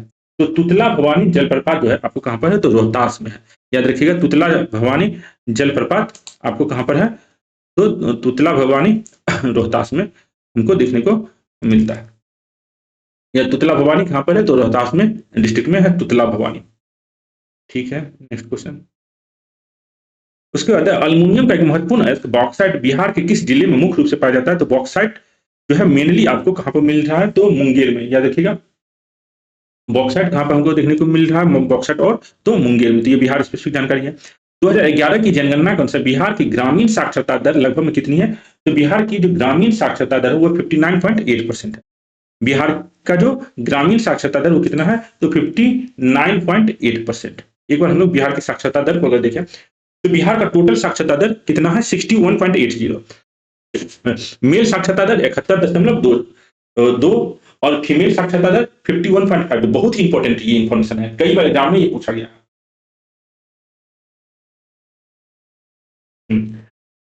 इसको अगर हम लोग गांव की साक्षरता दर की तरह देखें तो 59.8 जो आपको क्वेश्चन में पूछा गया है। और शहरी साक्षरता दर कितना है? तो 76.9। सबसे ज्यादा पढ़े लिखे लोग किस डिस्ट्रिक्ट में है? तो रोहतास में। चाहे वो मेल हो या फीमेल, मेल हो फीमेल हो या ओवरऑल, रोहतास में सबसे ज्यादा पढ़े लिखे लोग हैं। अगर सबसे कम की बात करें तो पूर्णिया में सबसे कम पढ़े हुए पुरुष है और सहरसा में सबसे कम पढ़ी हुई महिला है। ये हुआ आपका बिहार का साक्षरता का कहानी। टोटल लिटरेसी 61.80, मेल लिटरेसी 71.20, गांव का लिटरेसी रेट 59.8 जो आपको यहाँ क्वेश्चन में पूछा गया था। नेक्स्ट क्वेश्चन देखें। नेक्स्ट क्वेश्चन जो है, आजादी के बाद बिहार के प्रथम मुस्लिम मुख्यमंत्री कौन बने? तो मुस्लिम मुख्यमंत्री जो है आजादी के बाद कौन बने हैं? तो अब्दुल गफूर। अब्दुल गफूर जो है आपको आजादी के बाद पहले मुस्लिम मुख्यमंत्री बने। आजादी के बाद पहले मुस्लिम मुख्यमंत्री बनने वाले कौन है? अब्दुल गफूर। कब बने थे? तो 1973 से 1975। याद रखिएगा, फर्स्ट मुस्लिम सीएम जो बिहार में बने तो ये कौन थे? Abdul Ghafoor. First chief minister of independent Bihar, तो इंडिपेंडेंट बिहार के पहले चीफ मिनिस्टर कौन है? श्री कृष्ण सिंह। यह याद रखिएगा। पहले हरिजन चीफ मिनिस्टर कौन है? तो भोला पासवान शास्त्री। पहले जो है first independent chief minister of Bihar, independent जो थे फर्स्ट इंडिपेंडेंट चीफ मिनिस्टर, ठीक है, फर्स्ट मुस्लिम चीफ मिनिस्टर तो अब्दुल गफूर। और पहली महिला चीफ मिनिस्टर तो राबड़ी देवी। और लॉन्गेस्ट सर्विंग चीफ मिनिस्टर तो नीतीश बाबू। जब तक रहेंगे तब तक नीतीश बाबू ही रहेंगे। तो यहाँ पर बहुत सारे बिहार के लोग जो स्टूडेंट जो पढ़ रहे हैं वो नीतीश बाबू को ही चीफ मिनिस्टर के रूप में देख रहे हैं। तो longest serving chief minister Bihar के नीतीश कुमार। तो आजादी के बाद बिहार के प्रथम मुस्लिम मुख्यमंत्री तो अब्दुल गफूर। ठीक है, निम्नलिखित में से कौन सी मिट्टी दक्षिण बिहार में प्रचुरता में नहीं पाई जाती है? तो बलथर मिट्टी जो है आपको दक्षिण बिहार की मिट्टी है, याद रखिएगा, बलथर मिट्टी दक्षिण बिहार की मिट्टी है और बलसुंदरी मिट्टी उत्तर बिहार की मिट्टी है। तो बलसुंदरी उत्तर बिहार की मिट्टी है और बलथर दक्षिणी बिहार की मिट्टी है। करियल केवाल मिट्टी जो है यह आपको दक्षिणी बिहार की मिट्टी है। कगाड़ी मिट्टी जो है यह भी आपको दक्षिणी बिहार की मिट्टी है। नई जलोढ़ मिट्टी जो है यह आपको दक्षिणी बिहार की मिट्टी नहीं है। नई जलोढ़ मिट्टी जो है यह आपको कहा उत्तरी बिहार की मिट्टी है। तो याद रखिएगा, कगाड़ी मिट्टी, ताल मिट्टी और करियल केवाल मिट्टी, ये जो है एक बार हम लोग बिहार की मिट्टी को अगर देखना हो, ये वाला मैप है बिहार की मिट्टी का, तो जहां पर आपको ये बलथर मिट्टी यहाँ पर है, उसके बाद करियल केवाल मिट्टी है, लाल पीली मिट्टी। तो मिट्टी पे एक वीडियो है, बनाए हुए हैं, छोटा वीडियो है 5 मिनट का, वो जरूर देख ले, बिहार की मिट्टी आपको पूरा समझ में आ जाएगा। ठीक है, नेक्स्ट क्वेश्चन। इस क्वेश्चन क्या क्या हो जाएगा? नई जलोढ़ मिट्टी जो है दक्षिणी बिहार की मिट्टी नहीं है, ये उत्तरी बिहार की मिट्टी। तिरहुत प्रमंडल का मुख्यालय बिहार के किस जिले में है? तो तिरहुत प्रमंडल का मुख्यालय कहां पर है? तो मुजफ्फरपुर में। तिरहुत प्रमंडल का मुख्यालय कहां? तो मुजफ्फरपुर। फिर बिहार में प्रस्तावित मखाना बोर्ड की स्थापना का मुख्य उद्देश्य क्या? तो मखाना बोर्ड आपको बिहार में कहां बन रहा है? याद रखिएगा, पूर्णिया में मखाना बोर्ड बनने वाला है। पूर्णिया में makhana board, the national makhana board has been established in Purnia, Bihar. तो उसका लक्ष्य क्या है? उसका लक्ष्य है आपको to promote production, processing, value addition and export of makhana. मखाना के उत्पादन, प्रसंस्करण, मूल्य संवर्धन और निर्यात को बढ़ावा देना, जो किसी भी बोर्ड का मुख्य उद्देश्य होता है। इसका आंसर क्या होगा? मखाना बोर्ड का उद्देश्य मखाना के उत्पादन, प्रसंस्करण, मूल्य संवर्धन और निर्यात को बढ़ावा देना। उसका उद्देश्य संशोधित एमएसएमई वर्गीकरण के तहत सूक्ष्म उद्यम क्रेडिट कार्ड के माध्यम से 10 लाख सूक्ष्म उद्यमी के लिए कितने ऋण सुधार बजट 2025 में प्रस्तावित किया गया? Under the revised MSME classification, how much loan facility for 10 lakh micro entrepreneurs have been proposed in the budget 2025 through micro enterprise credit card. तो अब ये 5 लाख कर दिया गया है। यह इंफॉर्मेशन आपको याद रखना होगा। एमएसएमई के लिए कितना कर दिया गया है? तो ये अब आपको 5 lakh. The credit facility will provide a credit limit of 5 lakh to micro enterprise through each credit card. उसके बाद अगला क्वेश्चन है, अगले 3 साल में सभी जिला अस्पतालों में डे केयर सेंटर स्थापित करने की योजना है। वर्ष 2025-26 में कितने सेंटर स्थापित करने का लक्ष्य है? तो 25-26 में आपको 200 डे केयर एस्टैब्लिश करने का लक्ष्य है। तो to establish day care cancer centre, तो ये याद रखिएगा, 200 centre. There are plans to establish day-care cancer center in all district hospital over the next 3 years. What is the target number of centers to be established in the year 25-26? तो यह आपको 25-26 में 200 centre. As announced in the Union Budget 2025-26, there are plans to establish day-care cancer center in all district hospital over the next 3 years. तो अगले 3 साल में पूरे भारत में जितने भी डिस्ट्रिक्ट हॉस्पिटल है वहां पर आपको day care cancer hospital, day care cancer centre बनेगा। और 25-26 में कितना बनेगा? तो 200 सेंटर। तो यह इंफॉर्मेशन याद रखिएगा। उसके बाद हाल ही में बिहार के मधुबनी में आयोजित राष्ट्रीय पंचायत पुरस्कार 2025 के दौरान बिहार के किस पंचायत को विशेष पंचायत पुरस्कार के लिए चुना गया है? तो यह मोतीपुर समस्तीपुर में जो जिला के अंतर्गत आता है उसको विशेष पंचायत का award. On 24 April 2025 at the national panchayat award 2025 ceremony held in Madhubani, Bihar, on the occasion national Panchayati Raj day, Motipur gram panchayat of Bihar were selected for special panchayat award. याद रखिएगा, मोतीपुर पंचायत जो समस्तीपुर का है उसको अंतरराष्ट्रीय जो राष्ट्रीय पंचायत पुरस्कार 2025 मिला है, इसको मोतीपुर समस्तीपुर। ठीक है, जो समस्तीपुर जिला के अंतर्गत। उसके बाद हाल ही में मखाना महोत्सव का आयोजन कहाँ किया गया, जिसका उद्घाटन बिहार के उप मुख्यमंत्री सम्राट चौधरी ने किया? तो मखाना महोत्सव जो है आपको कहां पर हुआ था? तो बेंगलुरु में। याद रखिएगा, बेंगलुरु में आपको मखाना महोत्सव का किया गया, जिसका उद्घाटन डिप्टी चीफ मिनिस्टर सम्राट चौधरी ने किया। ठीक है, उसके बाद हाल ही में बिहार सरकार ने साइकिल और पोशाक योजना के लिए 75% उपस्थिति की अनिवार्यता समाप्त कर दी। इस योजना की शुरुआत किस वर्ष की गई थी? Recently the Bihar government removed the 75% attendance requirement for cycle uniform scheme, in which year this scheme started. तो साइकिल और यूनिफॉर्म दिया जाएगा, स्टूडेंट को दिया जाता है बिहार में। तो पहले 75% अटेंडेंस का रिक्वायरमेंट था, उसको हटा दिया गया। यह योजना जो है आपको 2006 में स्टार्ट किया गया। तो याद रखिएगा, ये 2006 का इसका आंसर क्या रहेगा? आपको ऑप्शन सी हो जाएगा। नेक्स्ट क्वेश्चन देखें, अप्रैल 2025 में मॉस्को में आयोजित कराटे विश्व कप 2025 में बिहार की अनुष्का अभिषेक ने कौन सा पदक जीता?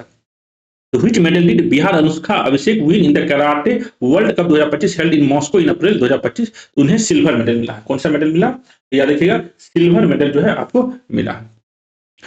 सिल्वर मेडल अनुष्का अभिषेक, जो ये गेम कब हुआ था? तो अप्रैल 2025 में हुआ था। ठीक है, उसके बाद अगला क्वेश्चन है, अप्रैल 2025 में बिहार में पहली बार जेपी गंगापथ में पटना में भारतीय वायुसेना की किस एरोबेटिक टीम ने प्रदर्शन किया? तो आपको किस एरोबेटिक टीम ने प्रदर्शन किया? तो ये याद रखिएगा, Surya Kiran. In April 2025 which aerobatic team of Indian air force perform the first time at JP Gangapath in Bihar? तो ये आपको सूर्य किरण। हाल ही में प्रधानमंत्री नरेंद्र मोदी को मित्र विभूषण सम्मान से सम्मानित किया गया। यह किस देश का सर्वोच्च नागरिक सम्मान है? तो मित्र विभूषण सम्मान जो है आपको श्रीलंका ने नरेंद्र मोदी को दिया है। तो याद देखिएगा, श्रीलंकन गवर्नमेंट ने नरेंद्र मोदी को क्या दिया? मित्र विभूषण। मित्र विभूषण दिया गया मोदी जी को श्रीलंकन गवर्नमेंट के द्वारा। उसके बाद है, ग्लोबल टेररिज्म इंडेक्स 2025 में दूसरा सबसे ज्यादा आतंकवाद प्रभावित देश कौन सा? तो दूसरा ग्लोबल टेररिज्म इंडेक्स में आतंकवाद से प्रभावित दूसरा सबसे बड़ा देश है, वह है आपको पाकिस्तान। पहला नंबर पर कौन सा देश है? तो पहला नंबर पर देश आता है बुर्किना फासो, जो है वह आतंकवाद से सबसे ज्यादा प्रभावित है। उसके बाद दूसरे नंबर पर आता है आपको पाकिस्तान। और भारत का जो स्थान है 14वां, इंडिया पोजीशन जो है 14वें नंबर पर है। ठीक है, भारत का पहला vertical lift rail bridge Pamban bridge निम्न में से किस राज्य में बनाया गया? तो याद रखिएगा, वर्टिकल लिफ्ट जो रेल ब्रिज पंबन ब्रिज है वह किस राज्य में है? तो वह जो है आपको तमिलनाडु में। कैसे क्या रहेगा? पंबन ब्रिज आपको तमिलनाडु में। फरवरी 2025 में स्वतंत्रता सेनानी सेम निजुमुआ का निधन हो गया। ये किस देश के संस्थापक थे? तो सेम निजुमुआ जो है आपको कहाँ के संस्थापक है? यह जो है आपको नामीबिया के संस्थापक। तो याद रखिएगा, he was freedom fighter and veteran leader Sam Nujoma passed on 8 फरवरी 2025। 8 फरवरी 2025 को 95 साल की उम्र में इनका देहांत हुआ। यह नामीबिया के प्रथम प्रेसिडेंट और फाउंडिंग फादर के रूप में जाने जाते।